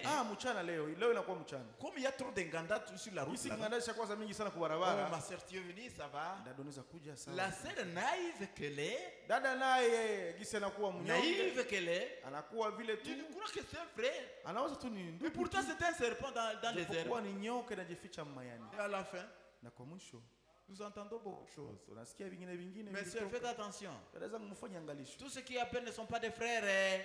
Wote si wa ndugu katika Kristo. Est-ce que vous me suivez? Je mnanifuata? Tous ceux-là qui portent des pantalons ne sont pas des frères. Wale Eh. watu wanaovaa suruali si wa ndugu katika Kristo. Et quand il t'appelle quelque part, Na sana kuita fasi fulani. dites-lui, je vais appeler aussi le diacre qui nous assiste. Mwambie acha niite shemasi moya tukie naye Il va pale. te dire, tu es aborigine jusqu'à ce point. Atakwambia sio kwa mshenzi mpaka pale wewe. Nous avons beaucoup de leçons là-dessus. Tuna mambo mengi ya Et vous les kujifunza. frères, quand vous arrivez à ce point-là, Na nyinyi wa ndugu mnapofikia kwa c'est ta hiyo. sœur en Christ, non? Si dada yako katika Kristo ule kweli? Pourquoi tu lui fais de telles choses? Kwa nini unamfanyisha mambo kama na yale? Tu ne crées pas ton Dieu? Hauogope hata Mungu wako? Que le Seigneur nous aide. Bwana Mungu atujie msaada. Et tu fais ça à 3, 4, 5 sœurs dans cette Na église. ile kitu ulifanyia Ou même wadada si wa tu le fais à l'extérieur. watano mkanisa. Et tu seras le premier à réclamer une vierge. Na wewe utakuwa wa kwanza sikia kuona unasema mpaka ni wewe mwenye ngaliki bikira. Où est-ce que tu aurais une vierge alors que tu es en train de les déflorer? Utamtosha wapi unashaka haribisha ba mingi? Sache que Jua ya kwamba la mesure sur laquelle tu pèses quelqu'un, kipimo ambao c'est kuna cette mesure-là que tu auras. ile ndio watakupimiaka hako. Oui, Ndio. David, Daudi c'est l'homme selon le cœur de l'Éternel. alikuwa mtu kulingana na moyo wa Mungu.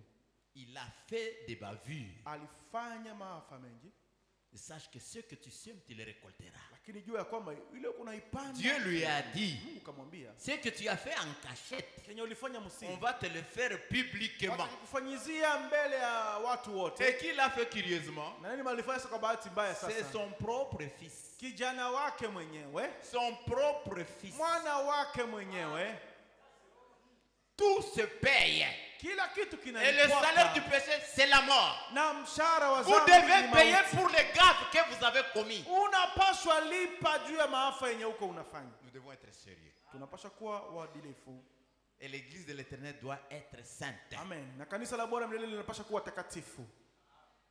Je pense qu'il faudra maintenant commencer à les nommer. Itabidi Kifui. kuanza kuwataja majina wakimbie. Maintenant, comme il y a beaucoup d'églises, ils commencent à aller dans des églises à côté là-bas. Gisi makanisa yako ya Et mingi ils commencent à dire, wanakimbilia moi je ne makanisa suis pas brebis mengine de cette église-là. Asa mie sikuwa Mais kondoo tu wa es quand même kanisa. brebis du Seigneur. Lakini si uko kondoo wa Bwana hata hivyo. Aussi longtemps que tu dis que tu es brebis du Seigneur, Wakati tunasema uko kondoo wa Bwana, te poursuivra. tutakufuatilia. Oui, si nous ne le disons pas, Kama hatuwaseme, personne ne le dira. hakuna mtaisema. Parce que vous avez peur à regarder les gens dans les yeux. Kwa kuwa mnakuwa na woga kutazama watu ndani ya macho. Et nous trouvons aussi la même chose aujourd'hui. Na tunaona jambo lile lile. L'imitation des christianismes. Uigaji wa Ukristo. Les gens qui essaient d'agir comme des chrétiens. Watu ambao wanajaribu kutenda kama vile Wakristo. Surtout le dimanche quand ils chantent ici. Hasa siku ya Jumapili wanapoimba Ils nous hapa. font monter dans l'esprit là-bas. Wanatupandisha rohoni huku. Je ne dis pas que tout le monde qui passe ici. Siseme kama kila mwanapita pita Et il hapa est hypocrite. ni munafiki Mais hapana. 90%. Lakini 90% font l'imitation. wao wanafanya ni uigaji. Qu'on me voit. Wanione Et mimi. après, Kisha même si je te vois, hata kama et que le nakuona pasteur te na voit, mchungaji anakuona et Jésus, na Yesu naye qu'est-ce sasa. qu'il dit de toi? Yesu anasema nini kukuhusu? Est-ce que nous réfléchissons sur cela? Tunawazaka kuhusu Est-ce hili que nous jambo. savons que Christ, Je tunajua c'est la kwamba personne Kristo importante ici? ndiyo mtu wa muhimu sana hapa. S'il t'agrée, tu es agréé. Amen. Kama Kristo anakukubali Et unakubalika. même si nous tous nous disions c'est le meilleur Na frère. hata kama sote tunasema hapa huyu ni ndugu bora kabisa. Et s'il ne t'agrée pas? Na kama Kristo hakukubali yeye. Rappelez-vous, nous avons dit, Kumbukeni tulisema bientôt, très bientôt, karibuni hapa tout sera fini. kila kitu kitaisha. Retenez cela. Shikeni hiyo. Faites tout ce que vous faites. Mwendelee kufanya kama mnafanya, Mais vérifiez si vous avez foi à cela. lakini chunguza kama ile unayoifanya una imani ndani yake. Puisque bientôt, très bientôt, Kwa kuwa karibuni ça hapa sera la fin. itakuwa mwisho kabisa. Les gens essaient d'agir comme des chrétiens. Watu wanajaribu kutenda kama vile Wakristo. Ils essaient de se faire eux-mêmes chrétiens. Wanajaribu kujifanya wao wenyewe wa Vous Kristo. ne pouvez pas faire cela. Japokuwa hauwezi C'est kufanya Dieu qui hivyo. doit le faire. Amen. Ni Mungu ambaye anapaswa Et kufanya il est le Mkristo. seul qui le fait. Na ni Mungu peke yake ndiye anafanya Pourquoi kama maintenant prendre Mkristo. des choses inutiles Kwa nini basi ukamata alors mambo que ya les cieux bure sont bure? remplis? Wakati mbingu de meilleures zimejaa choses. mambo C'est mazuri. le temps que chacun de nous se mette à genoux Ni wakati et ambapo kila mmoja réclame wetu au anapiga Seigneur. magoti. Parce qu'il a dit, qui Na kudai demande kwa Bwana. reçoit. Kwa kuwa Bwana mwenyewe alisema anayeomba atapewa. Amen. Et je le crois. Na naamini Qui demande reçoit. anayeomba anapewa. Abandonnez de petites choses là. Acha vile vitu vidogo vidogo. Viens à genoux. Kuja kwa magoti. Dis au Seigneur, Mwambie Bwana, tu me connais. unanijua. Mon pasteur ne me connaît pas. Mchungaji wangu Le diacre ne hanijui. me connaît pas. Shemasi hanijui. Même mon épouse ne me connaît Hata pas. mke wangu mimi Même mon hanijui. mari ne me connaît Hata pas. mume wangu Mais hanijui. toi, tu me connais. Lakini wewe Yesu C'est unanijua. maintenant ou jamais. Ni hapa Parce ndipo utanipa. qu'on nous a dit nous au. devons te ressembler. Kwa kuwa walituambia Et il n'y a pas moyen de te ressembler sans ton esprit. na hakuna jinsi ya kukufanana kama mtu wa Amen. roho wako. En d'autres termes, Kwa masemi nous mengine devons naître de nouveau. tunapaswa Nous kuzalika devons mara ya être remplis du Saint-Esprit. tunapaswa Oh, kujazwa na changeons Roho quand même. Mtakatifu. Disons, je dois Bali naître de tuseme, nouveau. napaswa Je dois kujazwa na être Roho. rempli du Saint-Esprit. Napaswa kujazwa na Roho Laissons Mtakatifu. cette religion collective. Na kuacha ile dini ya watu yote. Que ça soit ton Dieu. Awe Mungu wako wewe. Que ça soit ton message. Iwe ujumbe Que yako. ça soit ton prophète.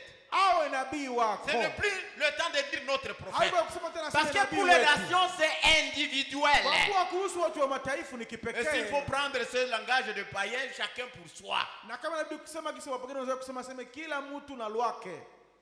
Toi avec ton Seigneur. Wewe na Bwana wako. Oui, comme Moïse l'avait rencontré face à Isi face. Musa alikutana naye uso kwa uso. Ils étaient nombreux avec les gens qui étaient avec Saul. Hein. Walikuwa wengi wote walikuwa na Sauli. Ils étaient ensemble en route. Hein. Walikuwa Et ils pamoja avaient barabarani. les lettres pour détruire les enfants de Dieu. Na walikuwa na barua za kuwaruhusu Mais c'est wawaue lui-même watoto wa à qui on Mungu. a parlé. Lakini Paulo wakamzungumzia peke Saul, yake. Saul, Sauli, pourquoi me Sauli. Kwa nini persécutes-tu? unanitesa? Et ce soir, Na jioni ya leo le Seigneur te parle. Bwana iko na kuzungumzia. Philippe, Allez, pourquoi allez. tu continues avec ces Kwa nini balivernes? unaendelea? Et là, tu Haya places mambo. ton nom, ma soeur. Na hapo Tu weka places jina ton nom, lako. mon frère. Weka jina lako ndugu Ce dada. soir, Jioni ya il leo. voudrait que tu le ressembles. Alipenda ufananishe na yeye.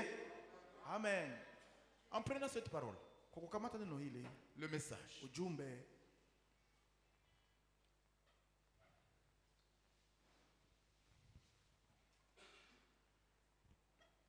Il est dit ceci.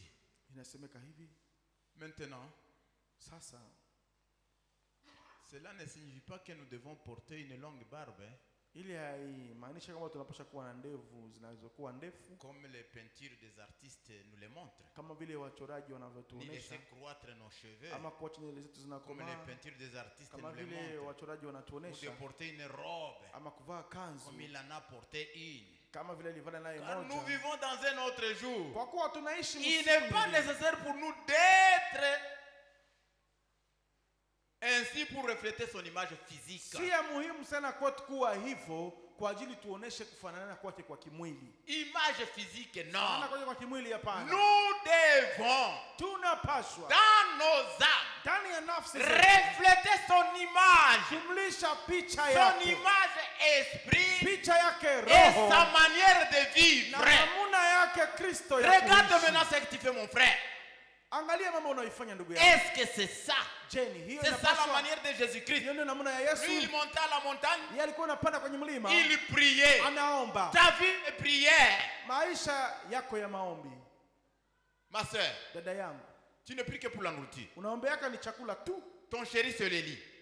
Kipenzi chako ni kitanda kabisa. Mon frère, Ndugu yangu, jusqu'à quand? mpaka lini? Bientôt, tout sera fini. Karibuni hapa vyote vitakwisha. Retenez cela.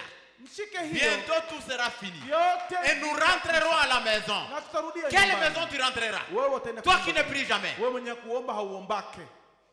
Toi qui ne vis pas la parole. Wewe mwenye hauishi hata neno. Bientôt, très bientôt. Karibuni, Nous karibuni rentrons à la hapa. maison. Tunarudia kunyumba. C'est un cri d'alarme. Hii ni sauti ya kuweza kutuamsha.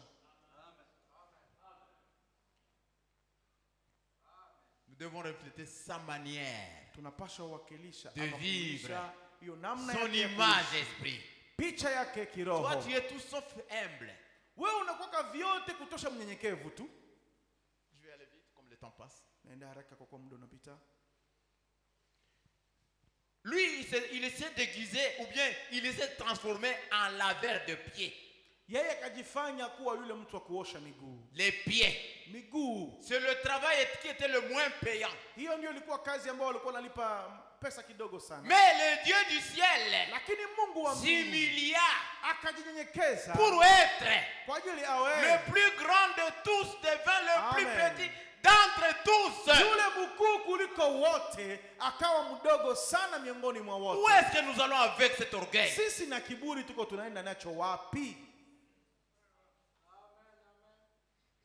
Et c'est cet orgueil qui nous amène dans la mondanité. Na ni ile kiburi ndio inatufanya tunaingia mambo ya Et kidunia. nous commençons à nous comparer. Na tunaweza kujilinganisha na wengine. Comme je suis plus que tel. Jinsi mimi nakuwa Et kushinda finalement, fulani. depuis quand tu es plus que tel? Sasa mimi nauliza hivi, tangu lini wewe uko wa kushinda mtu Notre fulani? pasteur nous a dit ici, Mchungaji wetu alituambia hapa, la chose la plus dégueulasse qu'il rencontre dans la vie, kitu cha mubaya sana na comme kwa il est maisha yake, médecin, kwa kuwa ni c'est mganga, ouvrir ce ventre ni ici. kufungula tumbu, kitu ya Et uchafu ça lui sana. fait des jours et des jours sans manger. Na ile namfanya siku za mingi zinapita na Si hata tu wewe savais ce qu'il y kula. a en toi, Ungelijua venye viko mule ce mtumbo sont des yako. vers, Si ni de minyole, pourriture. kiozo. Il n'y a rien de bon en toi. Hakuna kia Si mzuri ce n'est mule cette muwe. âme. Isipokuwa ni nafsi yako tu. Yesu. Que le Seigneur nous aide. Bwana Mungu atujie msaada. Il s'humilia. Le plus Akajinyenyekeza. grand de tous Yule mkuu miongoni mwa devint le plus petit d'entre mkuu tous. kuliko wote kakuwa Combien mdogo veulent miongoni mwa encore wote. s'humilier et devenir le plus petit de tous? Wangapi wanapenda kujinyenyekeza na kukuwa wadogo mbele za Et wote? souvent nous chantons ces chants. Na tunaimba mara hiyo nyimbo. Être comme Jésus. Kuwa kama Yesu. Être comme Jésus. C'est ça ce que nous chantons. Si hivyo tunaimba kuwa kama Yesu. Mais essaie de le bousculer un tout petit peu. Lakini pima umkwale yako kidogo tu. Tu sauras s'il est comme Jésus. Utajua kama iko kama vile Yesu wa maji.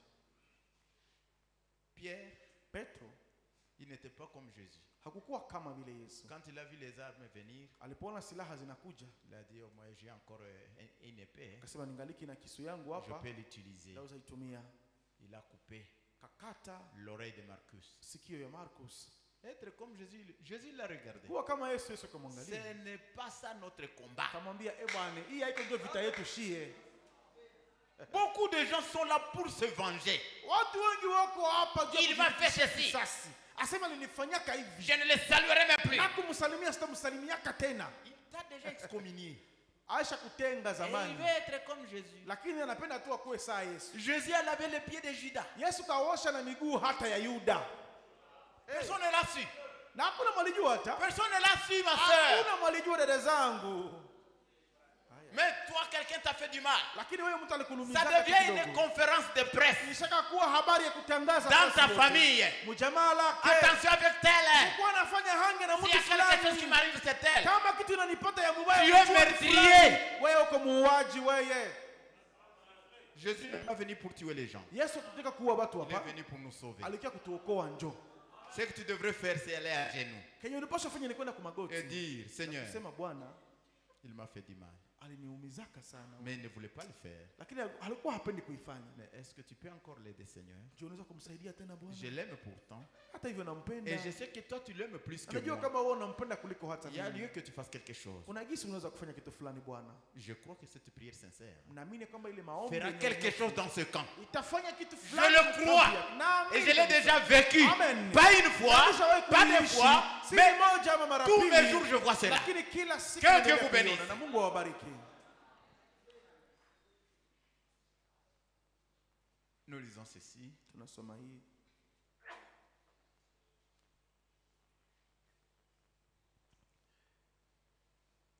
Ici, le prophète parle d'Élisée. Hapa nabii anazungumza kuhusu Elisha. Il avait demandé quelque chose. Kaomba kitu fulani. Et c'est ce que nous devrions demander. Na hiyo ndio pasha kuomba. Nous sommes devenus peut-être des fanatiques de notre pasteur, Wanda tunajua kuwa washabiki wa des mchungaji wetu, fanatiques de Branham, washabiki wa Branham, mais jamais nous ne voulons pas vivre comme Branham. lakini hatupendi kuishi kama vile Branham Ce anaishi. précieux message, Hii ujumbe ya samani, vous savez d'où il est venu? unajua ilitokeaka wapi? La généalogie. Magoti. Il pouvait faire des jours et des jours sans manger. Nabii angefanya masiku na masiku bila kula Pour avoir ce message. kwa ajili apokee ujumbe huu. Lui qui était prédestiné, il savait. Yeye alikuwa Parce que anateuliwa. l'ange lui avait déjà parlé. Alikuwa anajua kwa kuwa Mais malaika l'ange lui a alikuwa donné cette anamzungumzia. condition. Lakini malaika akampatia ishara. Si tu amènes les gens à te croire, Ukifikisha watu wa kuamini wewe. oh, venez à l'église de notre Oh, pasteur mke David. kanisa mchungaji wetu David. Vous ne les soutenez même pas. Vous ne les soutenez même pas. Hamshikilie hata kidogo. Vous ne faites même pas comme lui. Hamfanyi hata kama vile mchungaji Élisée, vous savez anavyofanya. ce qu'il a dit? Mnajua alisema nini? Quand il a regardé Élie, Alipotizama Elia. il a dit non. Akasema, hapana. Si je pouvais avoir le double de cet homme, Elisha asema ningelipata Que cha Dieu bénisse maradufu mon ya frère. huyu mtu. Si je pouvais avoir le double de cet homme, Ningelipata cha maradufu ya hii ça karama. me ferait du bien. Ingenisaidia sana. Ça me ferait du bien. Ingenisaidia sana kabisa. Combien demande le double de notre pasteur? Wangapi wanaombaka roho maradufu ya mchungaji wetu? Pour qu'eux fassent des choses aussi. Pour qu'eux fassent des choses aussi. Kwa kuwa nao wafanye mambo Et que soit glorifié. na Mungu apate Parce utukufu. que ce que nous devons faire seulement, Kwa kuwa kitu c'est tunapaswa que fanya notre tu Dieu soit glorifié. ni Nous allons kwamba terminer par cette prière. kitukuze Mungu wetu. Nous allons Tutamalizia terminer par hapa. ceci. Tutamalizia hapa. Je vous assure, la robe d'occasion. Hiyo kanzu ya kukodesha. Lorsque Dieu place un homme Wakati Mungu anaweka mtu pour fulani faire un travail kwa ajili afanye kazi dans fulani le monde, ndani ya dunia, ce dernier doit avoir quelque chose meilleur que ce que le monde a. amen, ule mtu anapaswa kuwa na kitu kilicho bora zaidi kuliko kile ambacho ulimwengu inakuwa nacho. Il doit avoir quelque chose meilleur que ce dont dispose l'Église. Anapaswa kuwa na kitu cha bora zaidi kuliko chenye kanisa inakuwa nacho. Il doit chercher une double portion. Ule mtu anapaswa tafuta sehemu maradufu. Mais nous nous mettons tout simplement à injurier, Lakini tunaweza kuwa na nous nous tusi mettons tu, à calomnier, tunaweza kusemeana uongo, nous nous mettons à dire des faussetés de tel ou de tunaweza kusema tel, makosa ya mtu fulani na mtu au lieu fulani. d'entourer ce don qui est là. Pari ya kuzunguka ile karama ambayo Et au inakuwa besoin d'aller hapo. à genoux, Seigneur, Tunapata kama mon tunasema frère a Bwana, fait ceci. ndugu yangu alifanya Si hivi. je pouvais aussi faire plus que Kama ça, nami ningeweza pour kufanya la gloire zaidi ya de ton hiyo, nom. kwa ajili ya utukufu wa Non jina pas lako. pour ridiculiser le frère. Hapana kupatisha ule ndugu haya. Parce que Kwa kuwa quand Élisée avait demandé la double portion, Elisha alipoomba ce sehemu n'était pas maradufu, pour ridiculiser Élie, haikuwa kwa kutafuta mais kumpatia il avait un Elia, objectif. lakini alikuwa na shabaha. Amen. Amen. Et il savait. Na alikuwa anajua Parce que la parole de Dieu est éternelle. kwa neno la Mungu ni la Le milele. prophète nous dit ceci, Yeye anatuambia hivi que nos enfants kwamba watoto wetu seront tentés 10 watajaribiwa fois plus que nous. zaidi mara 10 kuliko sisi, Si nous avons une portion quelconque du Saint-Esprit. kama tuna sehemu fulani ya Roho Mtakatifu. Pour que nos enfants réussissent là où nous avons réussi. Kwa ajili watoto wetu wafanikiwe Et ils sont tulipofanikiwa, tentés 10 fois. na Il faudrait wakajaribiwa qu'ils mara 10 aient zaidi. 10 portions plus que nous. Inabidi wanakuwa na sehemu ya Roho Mtakatifu mara 10 zaidi kuliko sisi. Oui. Ndio. Sinon, il ne parviendra pas. Kama sivyo hawataweza Donc, kabisa. vous avez intérêt à Hey. prier plus. Eh, Et avoir la portion plus que notre pasteur. ni kusema Parce que wewe c'est demain una que vous serez le faida, pasteur. Vous serez le pasteur de demain. una faida ya Vous avez kuomba intérêt à avoir sana la portion plus double que la mienne. kwa ajili kuwa na Parce que sehemu c'est maradufu vous qui kuliko serez les diacres de mchungaji, demain. kwa kuwa nyinyi mtakuwa wachungaji wa kesho. Mais vous voulez bousculer Mnapaswa quelqu'un kuwa na et vous n'avez sehemu rien. maradufu kuliko shemasi, kwa kuwa wewe utakuwa shemasi wa kesho, bali unapenda kusukumana na watu na hauna lolote. Dieu veut des gens qui ont plus que ce que l'Église a. Mungu anapenda watu ambao wanakuwa na cha zaidi kuliko kile kanisa inakuwa nacho. Amen. Nous lisons Tunasoma l'aveugle Bartimée. Mahubiri kipofu Et nous allons Bartimayo. clôturer là-bas, comme il est déjà temps. L'aveugle Bartimée, Kipofu Bartimayo, au paragraphe shahiri 31. yake 31. Que faisait Jésus? Nini Yesu alikuwa anafanya? Suivez très bien. Fuateni vizuri. Que faisait Jésus? Nini Yesu alikuwa anafanya? Il avait le regard fixé sur le calvaire. Alikuwa na uangalifu wake akautia wapi? Kwenye Kalvari. Parce qu'il se rappelait d'Ézéchiel. Kwa kuwa alikumbuka kuhusu Ezekieli, Les gens qui soupirent pour les âmes. watu ambao wanaugua En détresse. kwa ajili ya manafsi zinazokuwa ndani Il ya va tout droit à Jérusalem akaenda straight Yerusalemu pour être offert en sacrifice. kwa ajili atolewe kama vile dhabihu. Le poids de chaque péché qui ait jamais été commis sur terre, Uzito wa kila dhambi ambayo iliwahi kufanyika hapa kwa dunia ou qui sera jamais commis, ama ambayo itafanyika tena, reposait sur ses précieuses épaules. ukatua juu ya yale bega zake Et za cela faisait samani, de lui un grand homme. na ili kamfanya yeye akuwe mtu Il mkubwa. se souciait des autres. Alikuwa anawashughulikia S'il montait à wengine. la montagne pour prier, Kama alikuwa anapanda kwenye ce mlima n'est kwa pas parce kusali, qu'il avait commis un si péché kwa sababu aliweza kufanya pour dhambi, demander hapana, grâce. kwa kwenda kuomba neema. C'était à cause de toi, à Oh cause de moi. Jésus, alikuwa anapanda kumlima kwa ajili yako wewe na kwa ajili yangu mimi. Quand les gens, il était un grand homme. Alikuwa mtu mkubwa. Écoutez maintenant, Fuata sasa, mes chers frères, mes chères sœurs. dada zangu wapendwa, ndugu zangu Quand wapendwa, les gens disent du mal de vous, wakati watu wanasema mabaya kukuhusu, et si seulement vous arrivez à aller de l'avant, na kama unafikia kusonga mbele sans faire cas de cela, bila kujali kile walichosema, cela Cela montre que vous êtes un grand homme. Ile inaonyesha kwamba wewe uko mtu mkubwa. Quelqu'un voudrait être un grand homme? Je kuna mtu anapenda kuwa mtu mkubwa. C'est les images de Christ. Ni picha za Kristo. On t'a injurié. Walikutusi. On a dit tout ce qu'on veut de toi. Wakasema vyote walitaka Et tu l'as su. na ukajua kama N'en walisema fais pas cas. lakini haukuvijali. Va jusqu'au calvaire. Songa mbele kwenye À l'autel, Kalvari. dis Chini Seigneur, ya madhabahu usema Bwana pardonne-leur. wasamehe. Ils ne savent pas Hawajue ce qu'ils font. walilolifanya. Amen. Quand les gens disent du mal de vous, Watu wanaposema mabaya kukuhusu, si seulement vous arrivez à aller de kama l'avant unafikia tu kusonga mbele sans faire cas bila de kuijali cela, ile cela montre walioisema, que vous êtes un grand inaonyesha homme. kwamba uko mtu mkubwa. Des petits hommes ne peuvent pas supporter cela. Watu Alléluia. wadogo hawawezi kuvumilia wawaseme. Quand vous prenez vos états parce qu'on a fait ceci, on a fait ceci. Sasa unasirika, Vous unavimba êtes juu un walifanya petit hivi na homme. kile, jua kama uko kama Oh! kadogo. Le Ijapokuwa Seigneur veut que vous soyez Bwana grand. anapenda uwe mtu mkubwa. Alléluia. Amen. Ma soeur, Dada yangu, le Seigneur veut que tu sois une Bwana grande anapenda dame. uwe mwanamke Une mkubwa. grande dame. Mwanamke On mkubwa. te jurie, tu n'en fais pas. Wanakutusi hautajali hata. Alléluia. Amen. Des petits hommes Watu wadogo ne peuvent pas supporter ça. hawawezi vumilia kitu kama na kile. Il est trop grand pour écouter leurs critiques. Yeye ni mkubwa sana kwa ajili ya jali ile Il masengenyo avait yao. une seule chose à faire. Alikuwa na kitu kimoja cha C'est la kufanya, volonté du ni Père. mapenzi ya Baba. Il a dû mourir pour ces hommes-là. Akafa kwa ajili ya wale watu. Alléluia. Amen. Il a dû mourir pour toi. Akafa kwa ajili yako. Et ce soir, mon frère, ma soeur, Na jina la ndugu dada yangu, il a dû mourir pour toi. alikufa kwa ajili yako. Il connaît tes problèmes. Anajua shida zako. Mais son problème, hein, son souci, Lakini shida il veut yake que tu sois grand. anachokitaka ni kwamba anapenda et uwe que mtu tu négliges toutes mkubwa ces petites choses na uweze kupuuzia tu qui mambo t'arrêtent kidogo tout tote, simplement en chemin. ambao tunakuzuia Oh, il kusonga a fait mbele. encore ceci. Oh, alifanya Oh, tena. il a fait encore Oh, ceci. tena akafanya Et les hivi. gens veulent se faire Na voir. watu wanapenda Parce que ce kujionyesha. sont des hypocrites. Kwa kuwa ni Ce wanafiki. sont des pharisiens. Ni Ce Wafarisayo. n'est pas ça. Haiko ile. Le prophète Branham dit ceci. Bwana anasema hivi, Pour que ces réunions réussissent, kwa ajili mikutano hii il y a des ifanikiwe. femmes que vous ne verrez Kuna pas. wanawake ambao Il y a des hommes kuwaona que vous ne verrez hamtawaona. pas. Kuna wanaume na kuwaona Ils sont hamtawaona. à genoux. Wako kwenye magoti. Combien de gens se mettent à genoux pour que cette réunion ait Wangapi lieu? wanapiga magoti kwa ajili mkutano ufanyike Alors que vizuri? dans le Branham Tabernacle, il n'y avait que peut-être 300-400 personnes. Wakati maskani ya Branham mlikuwa karibuni 300 wala 400 hivi. Et si vous regardez les gens qui venaient là, ils Lakini n'étaient pas de ukiangalia la watu ambao ville. walikuwa wanakuja Ils pale. venaient de loin. Hawakuwa wa karibu pale, walikuwa Mais les gens wanatokea ici à mbali. côté, ils ne viennent pas. Lakini watu wa pembeni hapa hawakukuyake. Les Esquimaux venaient de loin. Wale wa Eskimo walikuwa wanatoka mbali. Et l'intérêt qu'ils avaient pour la réunion, c'est ce qui faisait qu'ils pouvaient avoir beaucoup Na de faida cette réunion. ambao walikuwa nayo hiyo mkutano ndio ilikuwa inasababisha wanapata mambo mengi Ce soir, mon kutoka huo frère. mkutano.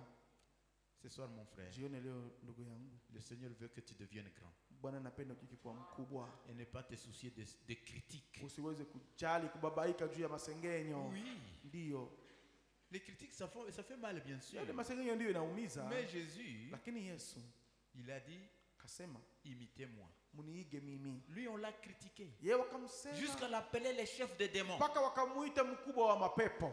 Toi, on ne t'a pas encore appelé chef des Wewe démons. washakuita mkubwa wa mapepo? Jamais. Hapana. Mais il n'a pas fait cas de cela. Lakini Yesu akujali ile. Ce soir, mon frère, Jioni ya leo ndugu ce yangu, soir, ma soeur, jioni ya leo dada yangu, il veut te faire grand. anapenda kufanya na wewe uwe mkubwa. Amen. Il y a quelque chose dans ton cœur Kuna kitu fulani moyoni mwako qui te dit que ça ne va pas. ambayo nakwambia kama Et haya cela mambo fait que tu ne puisses pas être l'image de Christ. na ni hiyo ndio inakuzuia wewe kuwa picha ya Kristo. Il y a encore l'autel ici. Madhabahu ingali hapa, Il y a encore l'autel. madhabahu ingali hapa. Tu peux lui parler à genoux. Unaweza kuzungumzia naye kwa Et même magoti. là où tu es, se trouve aussi ton Hata autel. pale kwenye unakuwa pia kuna kwa Tu madhabahu peux te yako. mettre à genoux Unaweza piga magoti hapo pour lui parler. kuzungumza Et lui naye, dire, Seigneur, mwambie Bwana, je voudrais te ressembler. nilipenda nifananishwe na wewe, Je voudrais te ressembler. nilipenda nikufanane wewe. Nifanane nawe Yesu ao nyumbani ao kila siku ya maisha ya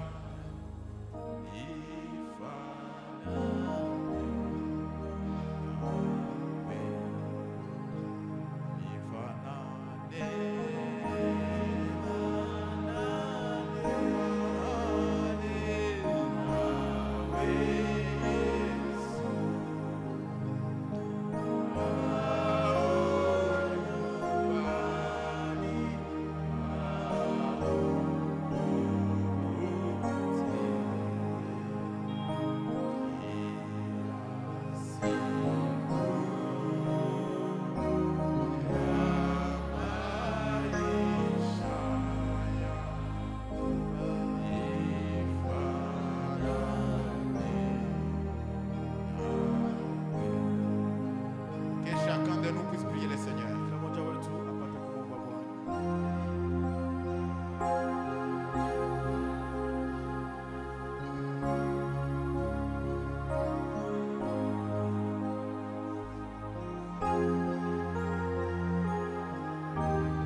Dieu d'Oswald Siku est présent.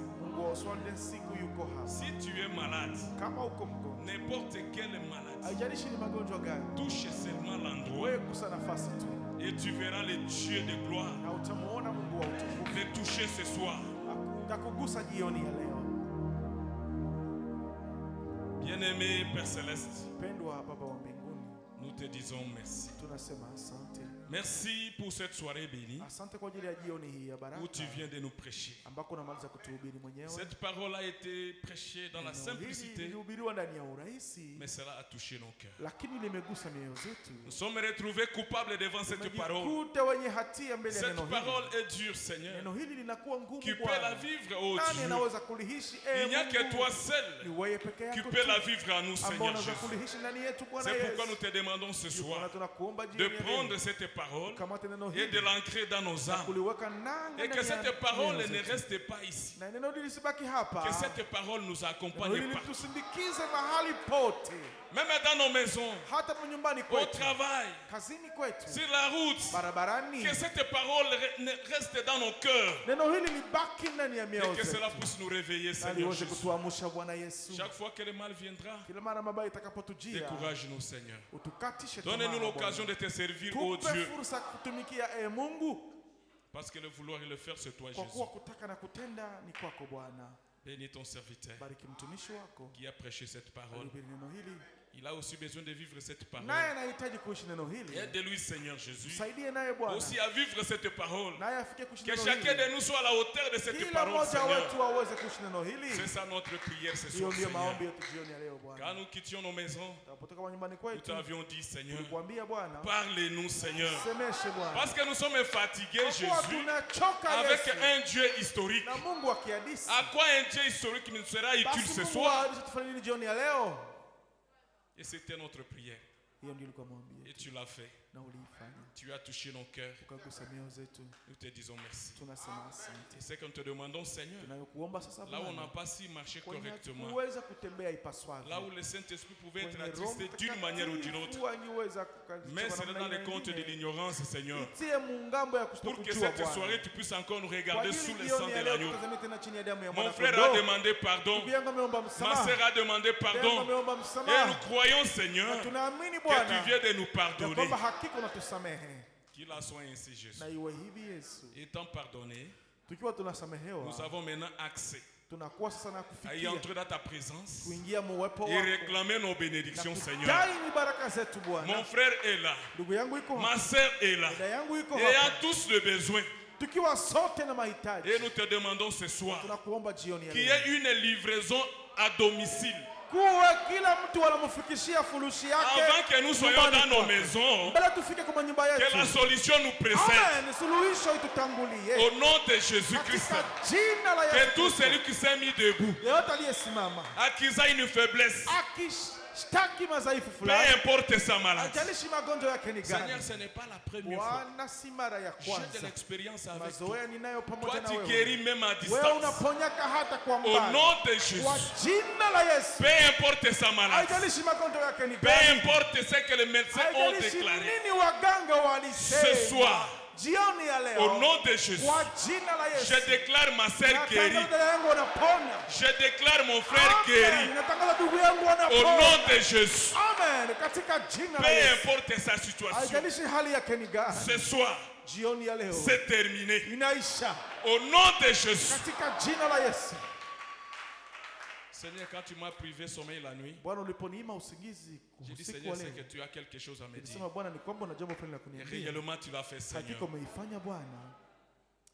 Avec ce petit ministère que tu m'as donné, Pamoja na huduma ndogo ambayo j'ai vu ulinipatia. des cas compliqués. Nimeshawahi kuona kesi za nguvu sana. Tu apportes Lakini toujours la solution. unazileta, unazipa Alors, suluhisho. si ma sœur a la foi, Basi kama dada yangu iko na si imani, mon frère a la foi, kama ndugu yangu iko na ce imani, soir, jioni ya leo, pas demain, Seigneur, hapana kesho je Bwana, te demande ce soir, na kuomba jioni ya leo, alors Seigneur, manifeste-toi ce soir. basi jidhihirishe jioni ya leo Passe Bwana. chaise par chaise, Pita kiti kwa kiti, aller par aller, Seigneur. njia kwa njia nyingine, Touche mon frère, gusa ndugu yangu, touche ma sœur, gusa dada yangu, qu'elle vienne le jeudi, na akuya siku ya nne avec des témoignages. na ushuhuda mingi, Comme quoi, toi, le Dieu de David, kama vile wewe Mungu tu wa t'es Daudi manifesté. ulijidhihirisha. Qu'il en soit ainsi, Jésus. Aiwe hivi Bwana.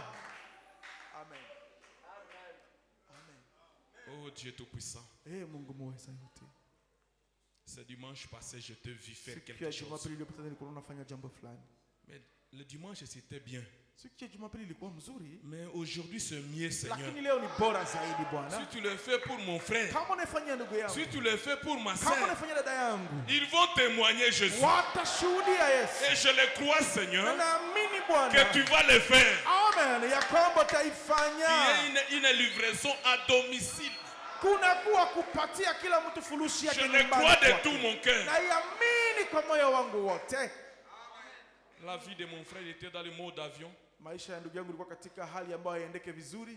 Dans le mode d'avion. La vie de ma soeur était dans le mode d'avion. Il ne recevait plus de messages, plus d'appels. Mais ce soir, je viens désactiver le mode d'avion. Au nom de Jésus, qu'il y ait de messages, qu'il y ait de bénédictions, qu'il y ait de guérisons. Au nom de Jésus, je viens déconnecter le mode d'avion qui bloquait la bénédiction, qui bloquait la guérison, qui bloquait l'élévation. Au nom de Jésus, je déconnecte le mode d'avion. Au nom de Jésus, que mon frère soit béni, que ma soeur soit bénie, que mon frère soit guéri, que ma soeur soit guérie. Au nom de Jésus, qu'il la soit ainsi ce soir. Pas demain, Seigneur, mais ce soir, qu'il y ait déjà des témoignages. Comment tu vas le faire, je ne sais pas. Mais je suis sûr avec toi, Jésus. Parce que tu as dit au travers frère Branham qu'aujourd'hui c'est Dieu qui nous prend au mot. Il y a longtemps nous t'avons pris au mot, Seigneur. Mais ce soir, prends-moi au mot ce soir. Parce que tu as dit, Seigneur, tout ce que nous allons demander à ton nom, toi Jésus tu le feras. Prends-moi au mot ce soir. Et résous le problème de mon frère. Résous le problème de ma soeur. Au nom de Jésus-Christ. Bénis notre cher pasteur. Bénis sa chère épouse. Ses enfants. Et tous ceux qui sont chers à lui soient bénis par toi. Qu'il la soit ainsi, Jésus. Accorde-nous l'occasion, Seigneur, que nous puissions aussi témoigner comme les autres. Parce que je crois à cette prière. Que dès maintenant même, Seigneur, il y a les gens qui viendront témoigner. Parce que je sens cette onction qui guérit. Je sens cette onction qui élève. Je sens cette onction qui bénit. Qu'il en soit ainsi pour tout celui qui a dit Amen à cette parole. Peu importe son problème, je le déclare terminé. Au nom de Jésus-Christ. Amen. Amen.